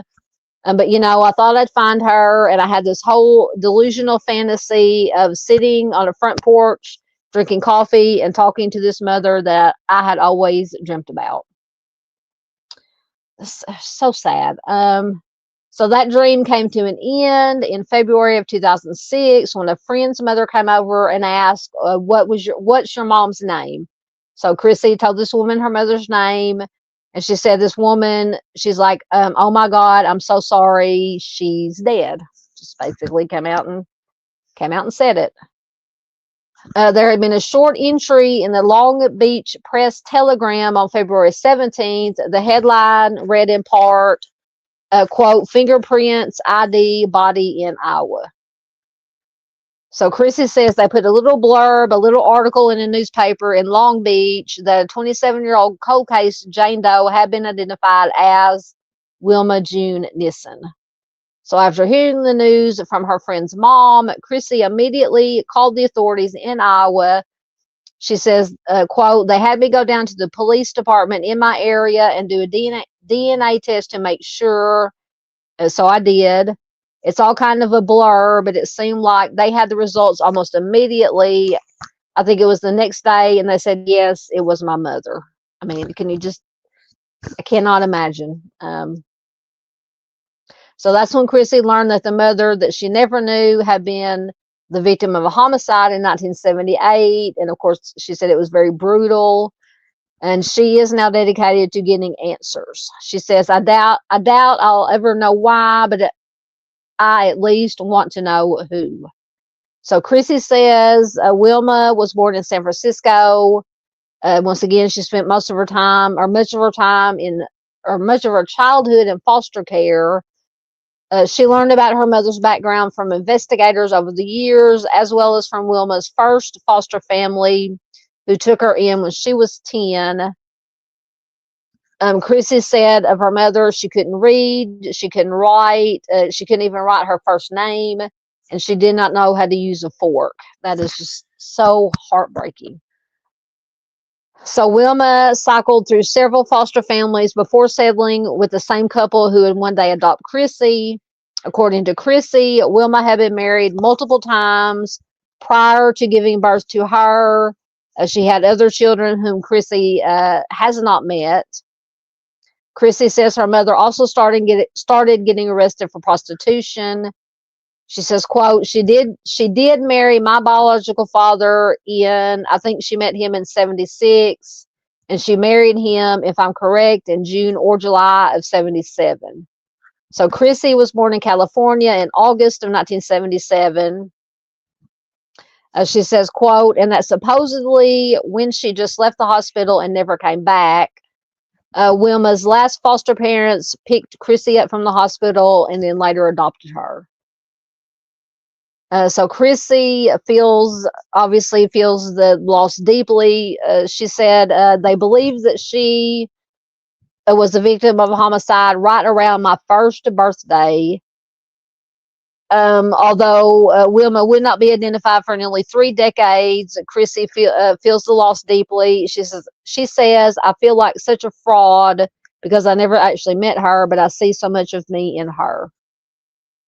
And a lot of times, even though there's absolutely the family members, especially children of missing persons who are later identified, do have some kind of sense of guilt, or as Chrissy said, fraud, because she actually never, even though it's absolutely not her fault, it's not her mom's fault. But I have read in several cases about the feeling of guilt. So for 25 years, Wilma remained an unidentified Jane Doe in Rock Rapids, Iowa. Chrissy says she was found off of an unmaintained rural gravel road. She had been dragged into a ditch. She said there were like 6 feet tall weeds, so her body was hidden. Chrissy says the body was found by a 19-year-old who was laying cable for a phone line. Chrissy says he almost stepped on her and he thought it was a mannequin at first. And then there was the horrific discovery that no, it's not a mannequin. Chrissy said the teen called the police, who did respond to the scene. So Dateline contacted the Lyon County Sheriff's Office for an interview about the case and provided a list of questions to Sheriff Brian Hilt via email. He replied that he was unable to answer some questions, in part due to the ongoing investigation. He did say that Wilma's COD has never been released to the public, and his department was not going to do so at this point, which is not uncommon, especially COD or anything. Certain things they might find at the scene, they're not going to release. So if they do find a person of interest and they're questioning them, they can ask them about a certain, maybe the COD or something that only the offender would know. They're not going to release to the public. So it said that he directed them to the information listed on the Iowa Cold Cases website, saying that it has been well updated over the years. The website states that the body was located on Wednesday, October 4th of 1978, and the remains were unrecognizable due to decomp. Authorities believe the body had been there since July or August of that year. So according to Chrissy, locals gave the Jane Doe a nickname.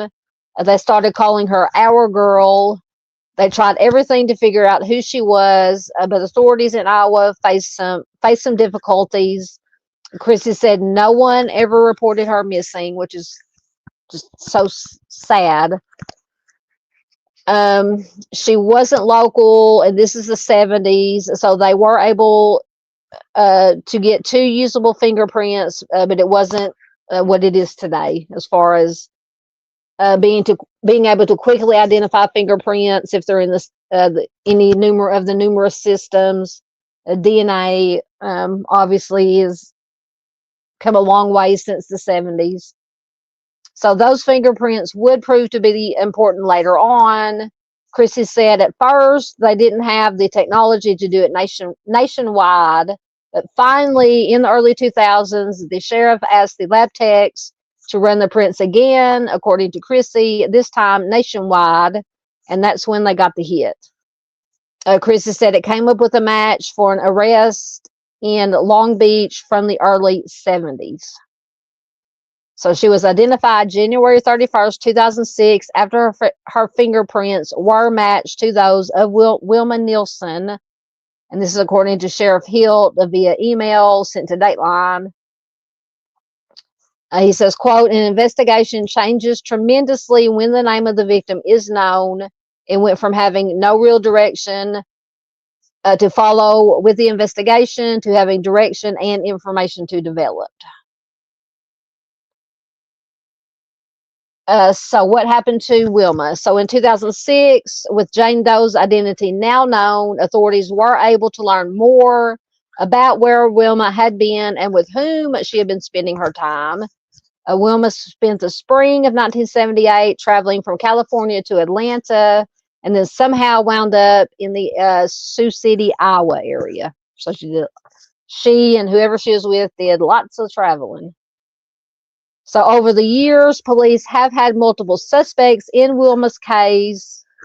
In September of 2007, Blythe Bloomingdale, then the sheriff of Lyon County, told the Sioux City Journal that he had a suspect list containing 8 names. He said, quote, those suspects, if they, or he or she, I'm assuming it's she, those suspects, if they were in this region, were looked at because of the proximity to where their crime was in relationship to, could they have been in the same area that Wilma was in at the time. They also looked into associates of Wilma's and anyone who may have come into contact with her. Then in 2016, there was a major development in the case. Jerry Berkey, then a chief deputy at the sheriff's office, announced that they had a suspect and released a photo. A woman authorities believed to be responsible for Wilma's actual homicide. So that would be the picture on the right, sugar, peaches, whatever. So they said, quote, our suspect was an escort, a prostitute, a dancer who liked to rob other escorts, prostitutes, and dancers. He described the motive as robbery. Wilma and the suspect both worked for an escort service in Sioux Falls at the time. He also noted his office believed that the suspect did not act alone, and that another woman who is also an escort helped her. So maybe that's the peaches. So they think that 2 fellow escorts, dancers, females, that it was a robbery and then a robbery gone bad. So current Lyon County Sheriff Brian Hilt told Dateline via email, quote, there has been a possible motive of theft, but until it is solved, that remains a possible motive that we are unsure about. So the sheriff noted that his department still has the evidence in Wilma's case, thank goodness, and is working with the Iowa DCI lab regarding further testing. Other than that, there was no further information available. So in recent years, Chrissy decided to take matters into her own hands. She says, I want answers. So she created accounts on social media to help bring attention to her mother's case, including an X, a formerly Twitter account, an Instagram, TikTok, and a website. She says, I understand the case is old. She wasn't a local, but if I don't try to advocate for her, no one is going to. Chrissy also created a petition inspired by Lonnie's Law, a proposed bill in Pennsylvania that would mandate transparency and require that regular updates be provided to family members in cold case investigations. Chrissy says, I've seen firsthand the anguish and helplessness that clouds the families left behind. Chrissy wrote in the petition, I've experienced the gnawing pain of not knowing who is responsible for taking away our loved ones. That is why I firmly believe in the necessity of enhanced transparency and family engagement in cold case investigations. Absolutely. She wrote that the petition aims to require law enforcement to give family members access to case files. Now, that's one thing. Anybody who knows Miss Barb and Timmy's case, Miss Barbara, I think, is still fighting to get access to all to files for Timmy's case. Sorry, lost my place. So she petitioned to give family members access to case files and provide an update to the immediate family after a case has been cold for 10 years. She wrote, in addition, it hopes to mandate these agencies to provide families with regular updates, at least monthly, if the family so chooses. I think that's Absolutely. And if I don't let me forget it, if they'll come up, it does have the links to the petition and to the website. I'll try to remember to put them in chat. So that's one thing that Chrissy wishes that she had more of information. But at the end of the day, she is just hoping to be able to see her mother get justice. She says she lived such a tragic life that she, if nothing else, she deserves justice. I mean, whoever took her life, if they're still alive, they've been walking around free for almost 50 years after taking the life of my mom. So Chrissy urges anyone with information to speak up. She says they need a witness to come forward. They need people to come forward. So Sheriff Hilt says that Wilma's case, or Wilma's, is the only cold case his department has. He says, quote, someone is still around that knows what happened, either from being involved or being told about it. We need that person or persons to come forward and share the information with investigators. Advancements in forensic technology may help, but we really need those who know what happened to come forward. So Dateline also contacted the Iowa Attorney General's office for comment on Wilma's case. In June of 2023, their department created a cold case unit, a quote, with the goal of aiding local law enforcement in prioritizing and investigating cold cases of homicide, missing persons under suspicious circumstances, and unidentified human remains. A communications director, Jen Green, told Dateline they do not comment on specific cold case investigations, but she directs anyone with a cold case tip to contact the Iowa Attorney General's office at 1-800-242-5100 or email coldcase@ag.iowa.gov. You can also contact the Lyon County Sheriff's Office at 712-472-8300.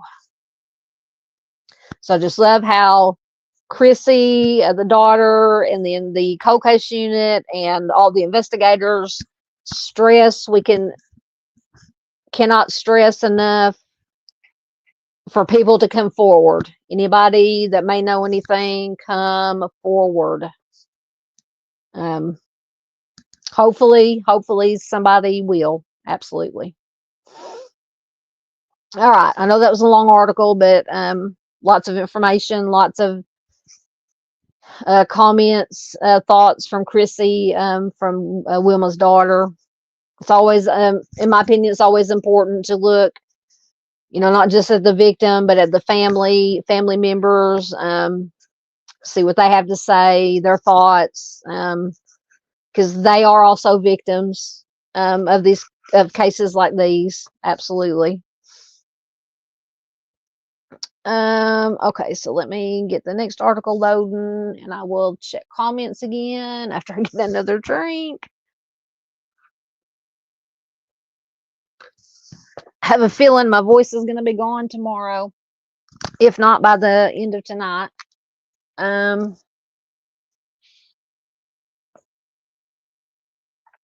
Let's see.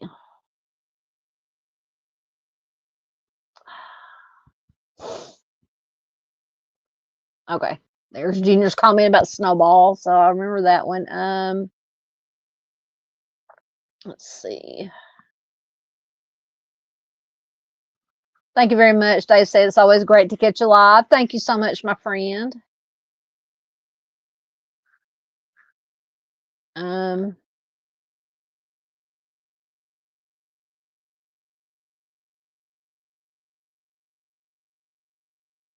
So going back to Boston, Christian was talking about their experience. Mark asked, did the cops catch the fake deputy that tried to stop you?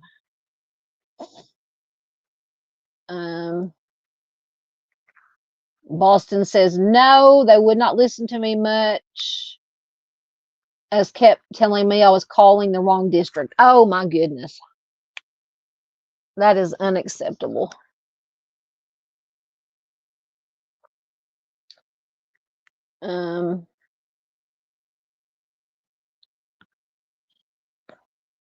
Yes. See, now they mentioned them. Yeah, Junior says it's never a mannequin. Yeah, now I'm thinking about Mr. Steve's creepy freaking mannequins. Yeah. Boston also said it's never a mannequin.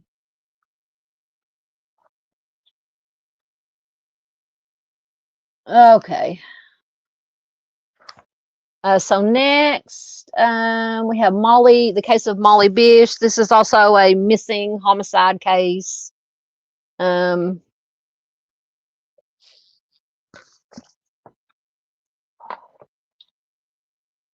first, I'll just go over for anybody who might not be familiar with the case, the basic information from, once again, from disappearedblog.com. So Molly was just 16 years old when she was last seen on June 27th, 2000. So it's coming up, or it's past a little over 25 years for Molly's case. In Warren, Massachusetts, she was found deceased in 2003. So 16-year-old Molly was last seen in Warren, Massachusetts on June 27th, 2000. She disappeared from her lifeguard post at Coman's Pond, which is a local swimming hole where she had just started her second day at work as a lifeguard. So Molly was born on August 2nd, 1983, to parents John and Maggie Bish, and she was the youngest of three siblings. She played basketball and soccer for her high school teams, and she belonged to the St. Stanislaus Roman Catholic Church. In June of 2000, she had just completed her junior year of high school, and she began a summer job as a lifeguard at Coman's Pond in Warren. So on June 27th, she was dropped off by her mother just before 10 a.m. at the pond. She walked toward the beach where she was to start her second day at work as a lifeguard. 20 minutes later, parents began arriving at the pond with their kids. Molly was nowhere to be seen. So whatever happened to Molly happened within a very short period of time. Her first aid kit was wide open. Her personal belongings, including her backpack, towel, and sandals, were left unattended at her lifeguard post. So Molly's boss grew concerned when he realized that Molly wasn't there upon his arrival an hour later. He then called the police, who in turn informed her mother.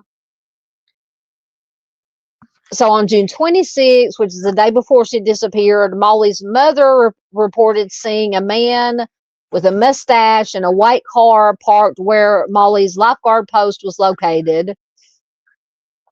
So at the time, she thought he seemed a little suspicious, but she didn't think much more about it until after Molly disappeared. So Molly's mother did not see the stranger in the white car on the day that Molly disappeared, but another witness reported seeing a man matching the stranger's description in the parking lot just minutes before Molly arrived for work. So authorities initially suspected that Molly had maybe just simply abandoned her post to go hang out with friends, as there was no sign of a struggle or foul play at the scene.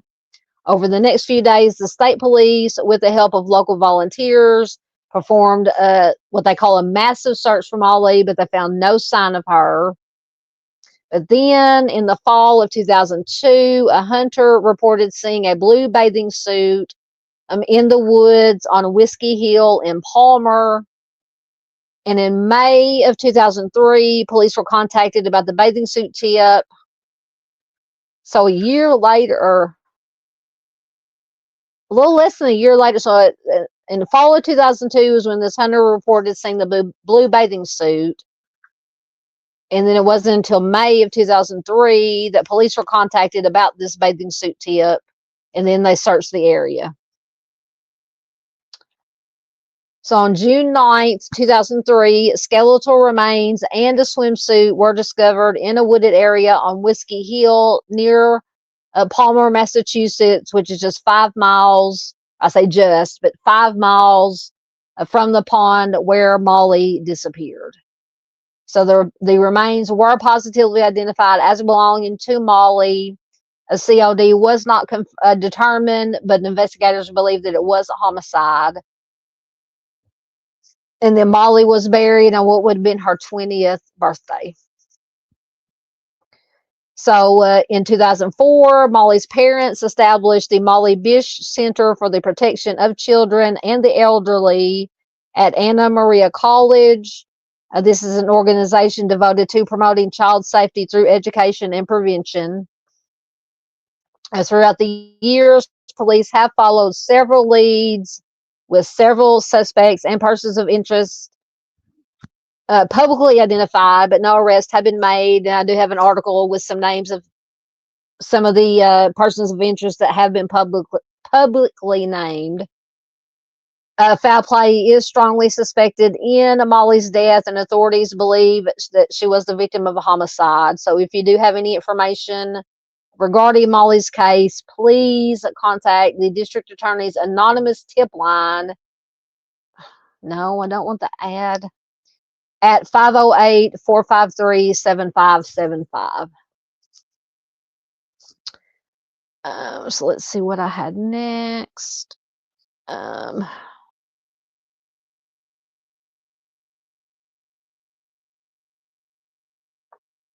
If it'll load. Yes, Mr. Steve and his crazy, freaky manic, especially the Kohlberger one. Yep, Molly. Yep, Junior says this case has gotten a lot of attention. I think they have a good idea who did it. Yep. Yep, let's say we're going to go over some of the suspects or persons of interest suspects that they have publicly named. So I'm just going to read just a little bit from an article from June of 2025. It's from CBS News. Molly Bish disappeared 25 years ago. Her family says, quote, "We have not given up on the case." So we know the details. So Maggie, her mother, says, "We knew Molly would never leave her post. And unfortunately, we knew that was really a scary beginning of what was to come. We did not find Molly for 3 years. It was horrendous. I can't imagine. So once again, her remains were found 3 years later. Molly's older sister, Heather, says grief comes and goes, quote, like a tsunami. She says there are all these dates, birthdays and Christmas, and the day they found Molly's skull and the day that she was abducted. You have all these dates that come up throughout the year that can be really hard days. She remembers her little sister as a tomboy who loved playing sports and impersonating Forrest Gump. She said Molly was so proud to be working as a lifeguard. Heather says, "I took a lot of responsibility for her at a very young age, and perhaps that's why I feel so desperate to find out what happened to her." She says, "And sometimes I feel really cheated that I did not get that adult relationship with her. We were just beginning to have that." So despite all the time that has passed, Maggie, who's the mother, said, "We have not given up." She says, "You cannot give up because we promised Molly that we would never, never forget her and never let her down. Today, we feel very optimistic that someday this case will be solved. There's newer ideas, there's new DNA, and new people on the case."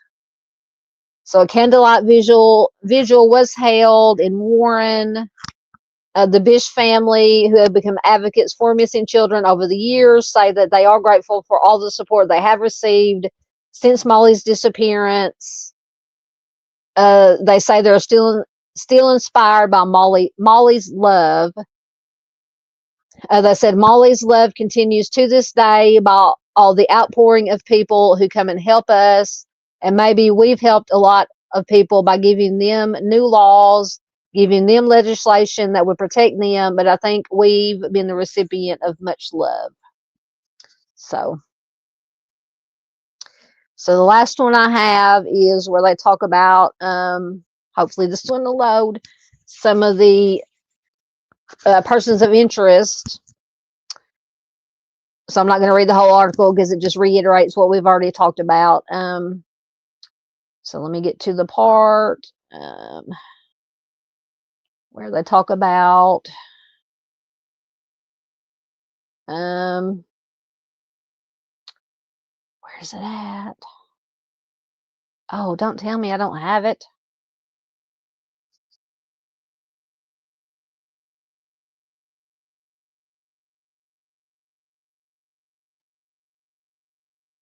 Maybe I clicked on the wrong article. Hold on. 1 minute. There it is. Okay.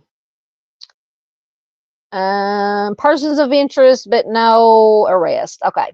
So in subsequent years, several men were publicly identified as persons of interest in the case, but no one was arrested or charged. Investigators looked closely at Rodney Stanger, who authorities said lived in the town of Southbridge when Molly disappeared. Apparently, he frequently hunted and fished near the pond. He moved to Florida after her disappearance. Police did search his trailer, but he was never named as a suspect in the case. But he is serving time in Florida for taking the life of his girlfriend. Another man was convicted, Sayer Gerald Battistoni. He was investigated after a tip from a private detective. He passed away in prison in 2014 without ever being charged. In 2021, Worcester County District Attorney Joseph Early named Francis Frank Sumner Sr., who is a convicted SA offender. He passed away in 2016. He was named as a person of interest.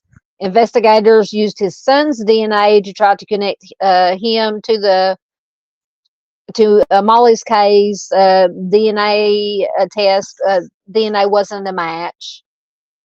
The district attorney's office has declined to discuss the details of its DNA testing. In 2023, the office announced additional DNA testing was underway for the case, but provided no specifics. Molly's sister, Heather, told Boston TV station WCVB that unidentified DNA had been found at the crime scene. Oh, come on. I think that was basically it. Man, it just left on me. So DNA was found at the crime scene, but unfortunately, so far, they have not been able to match it to anybody, but at least they have the DNA. So they keep running it through the system. Hopefully, one of these days, they will come up with a match. All right, so that article we can put. I think that was basically the gist of it. All right.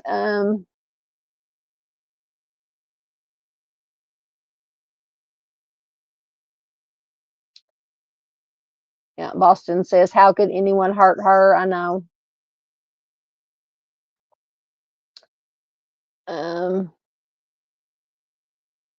Yeah, Mark says there is one suspect serving time in Florida for homicide. Yeah, that was the one.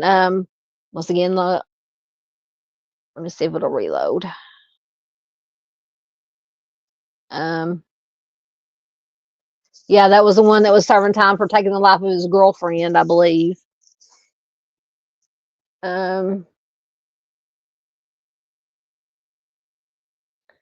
Yeah, Mark, I reloaded. Mark says the hatred of men's hearts drives people to do wicked things. Absolutely. Okay, it reloaded. So let's see if there was. Oh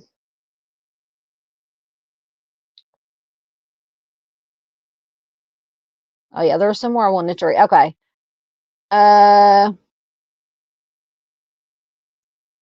So Molly's sister said unidentified DNA had been found at the scene. The district attorney's office said in a statement in July 2025 that the investigation remains active. And once again, they encourage anyone with information to call an anonymous tip line set up in the case. They said more than 6,700 tips have come through the line in the last 25 years. So they talk about the challenge of cold case investigations. Joseph Jackalone, who's a retired New York Police Department sergeant and former commanding officer of the Bronx Cold Case Squad, said that law enforcement agencies nationwide often struggle with cold cases. He told A&E Crime Investigation, police departments across the country don't have the personnel nor the time to keep up with these investigations. The new focus on cold cases by the media and the true crime community are what is keeping these cases like Molly's at the forefront. So that is the reason that we're on here doing this, talking about these cases, trying to do our little part here to keep these cases out there. So he advocates for new approaches. He says, I've been a strong proponent of either creating a volunteer vetted civilian cold case unit in every department with retired members, or open up a limited number of case files to the public. At this point, oh, it just disappeared again. Dadgummit. So that's an interesting idea.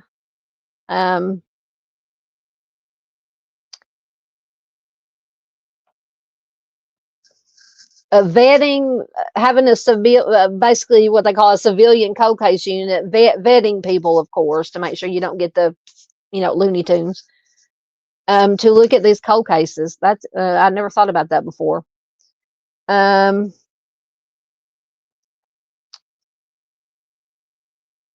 me find it again. Vetted civilian cold case unit in every department with retired members, or open up a limited number of case files to the public. At this point, you have cases going on 20, 30, and 40 years. What could be the harm? So in Molly's case, he believes investigators should focus on forensics. He says there are many advances in DNA that may render a once useless piece. Stop it.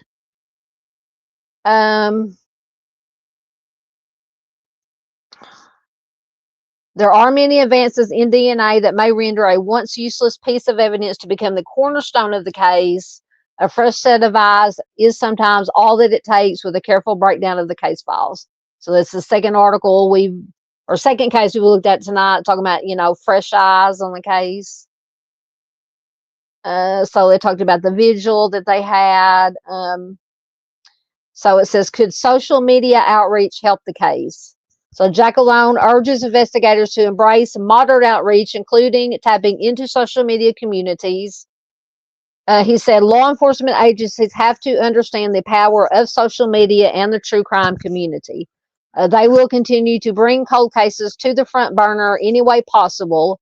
Agencies should have, at a minimum, a web page on their website dedicated solely to open homicide and missing persons cases, as well as starting podcasts. The tool is just too powerful to ignore. Someone knows something, and why not reach out? He says cold case investigators take their work personally. Absolutely.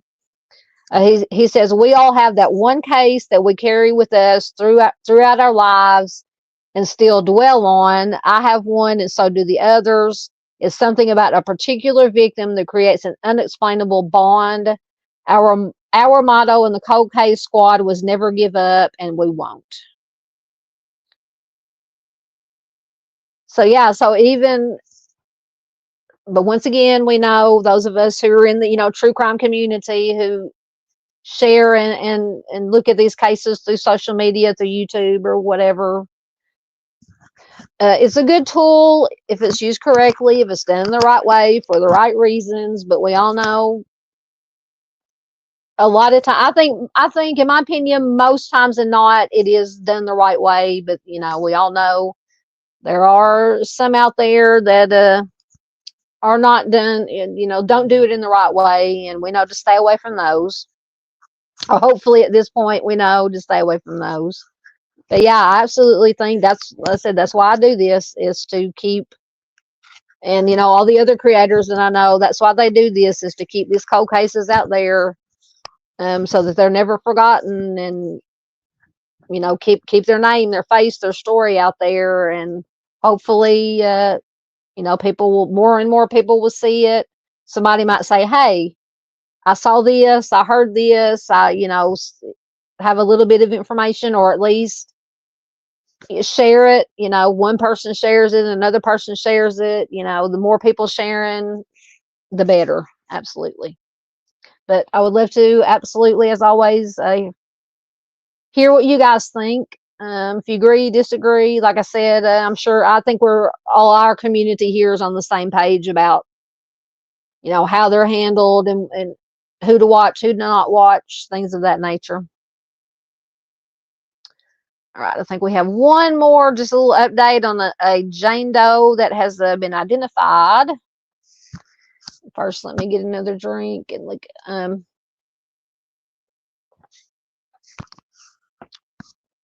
Look at your comments again.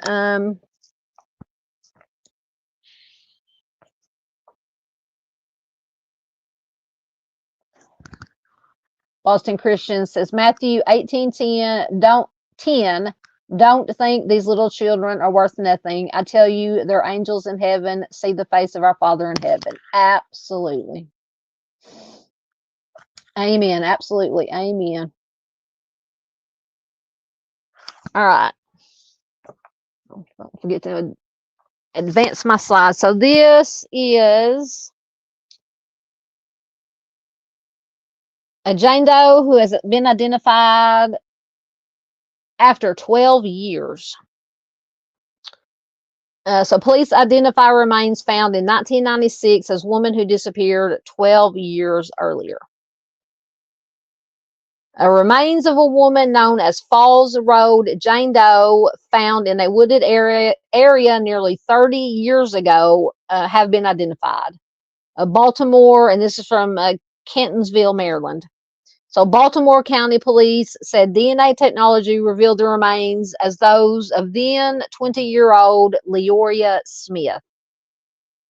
Tierra Ashby, who is Leora's daughter, said at a news conference, quote, "It's something that I wanted answered for a very long time, but I was caught by surprise because I was not expecting it to happen at the time that it did."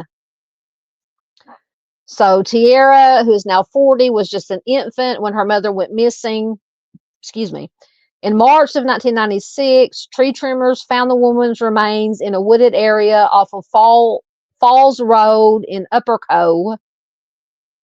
The woman was found wearing blue jeans, a light colored blouse with dark pinstripes and pearl buttons, a leather jacket, and high top style shoes. Additionally, 2 gold hoop earrings were also recovered at the scene. So detectives believe that her body had been there for at least 5 years when it was found. They now know that she had been missing for 12 years since 1984, and this was when they found her. When they found her, she had been missing for 12 years. So sad. It says police said her disappearance was never reported. So does it mean she didn't have any family, friends, anybody that missed her, knew that she was missing? I mean, she was 20 years old. She was 20. She was an adult. She just might not have had any family or close friends around that would notice, that she was missing. To me, that breaks my heart. So police have worked with DNA Labs International to conduct a forensic genetic genealogy investigation over the last 4 years. They developed a DNA profile and generated new investigative leads. Then earlier this month, they identified both Smith and her family. So this article is from, what is it from? This article is from March of this year, 2025.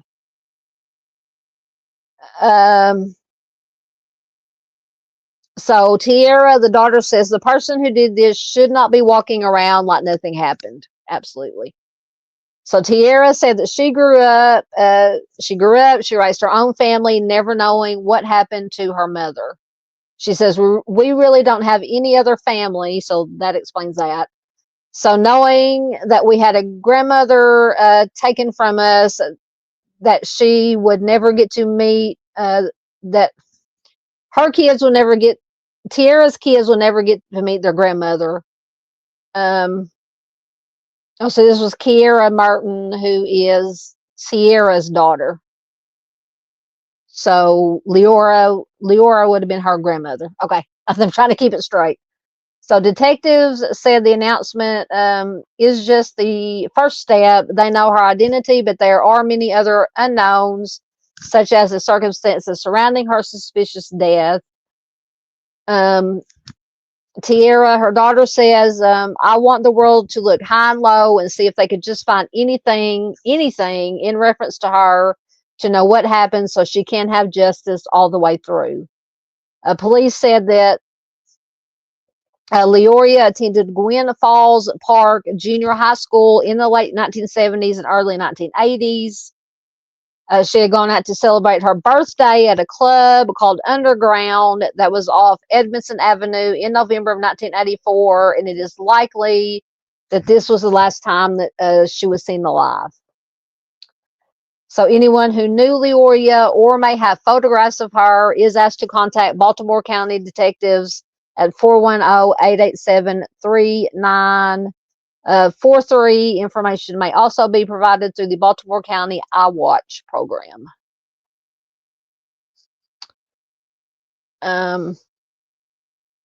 See what this other article was.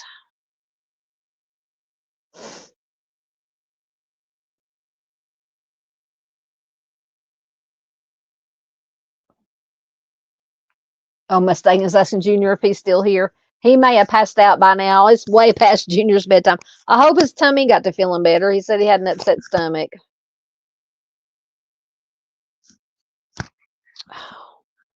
See if this will load, and then we will be done. Hey, we did good. We're only 2.5 hours in. Won't be another 4.5 hour marathon, unless it takes 4.5 hours for this dang article to load. Let me start a new tab to see if that'll work. Refresh.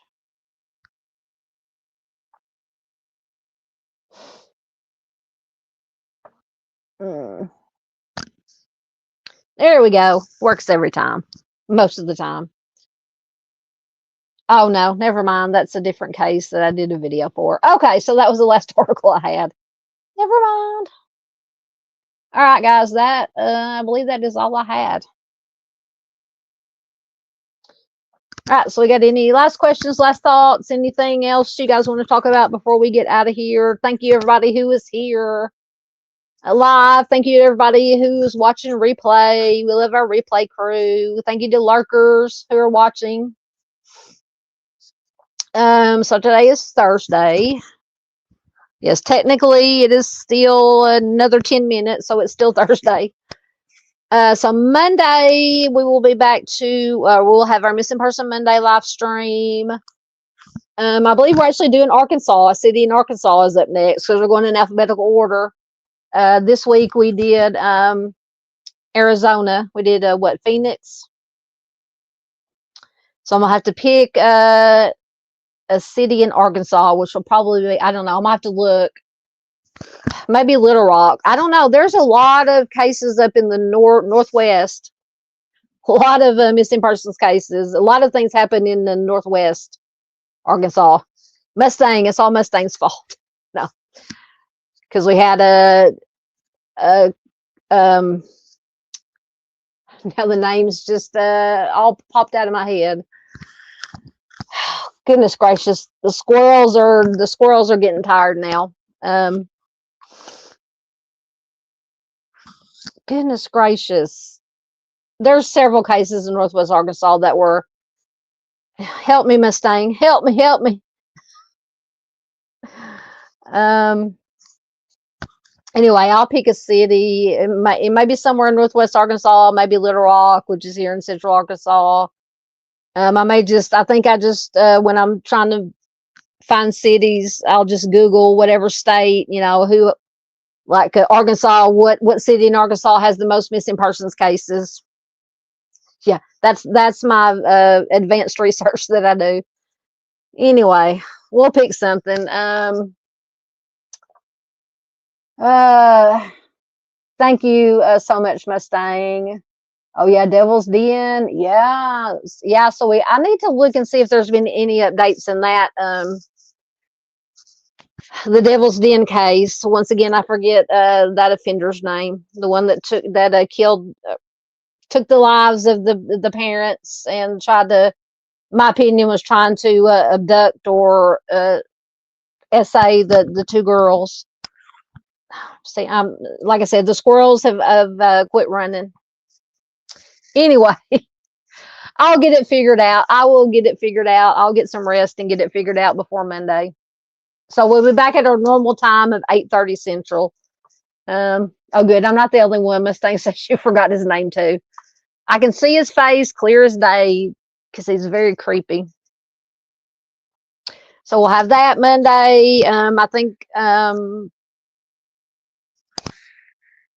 already got all the videos scheduled to upload for the coming week. So please, once again, be on the lookout for the pre-recorded videos. Like I said, if anything, just go to the missing playlist, the unsolved homicides playlist, the unidentified playlist. Just let them play. Just, I understand we're busy. Everybody's busy. We don't necessarily have time to sit for an hour or so or whatever and watch video after video. But I do greatly appreciate everybody who does watch the videos, who do comment, who do share. Very much appreciated. So I'm going to quit babbling now. So thank you to everybody that was here once again. Thank you to everybody watching the replay. Thank you to the lurkers.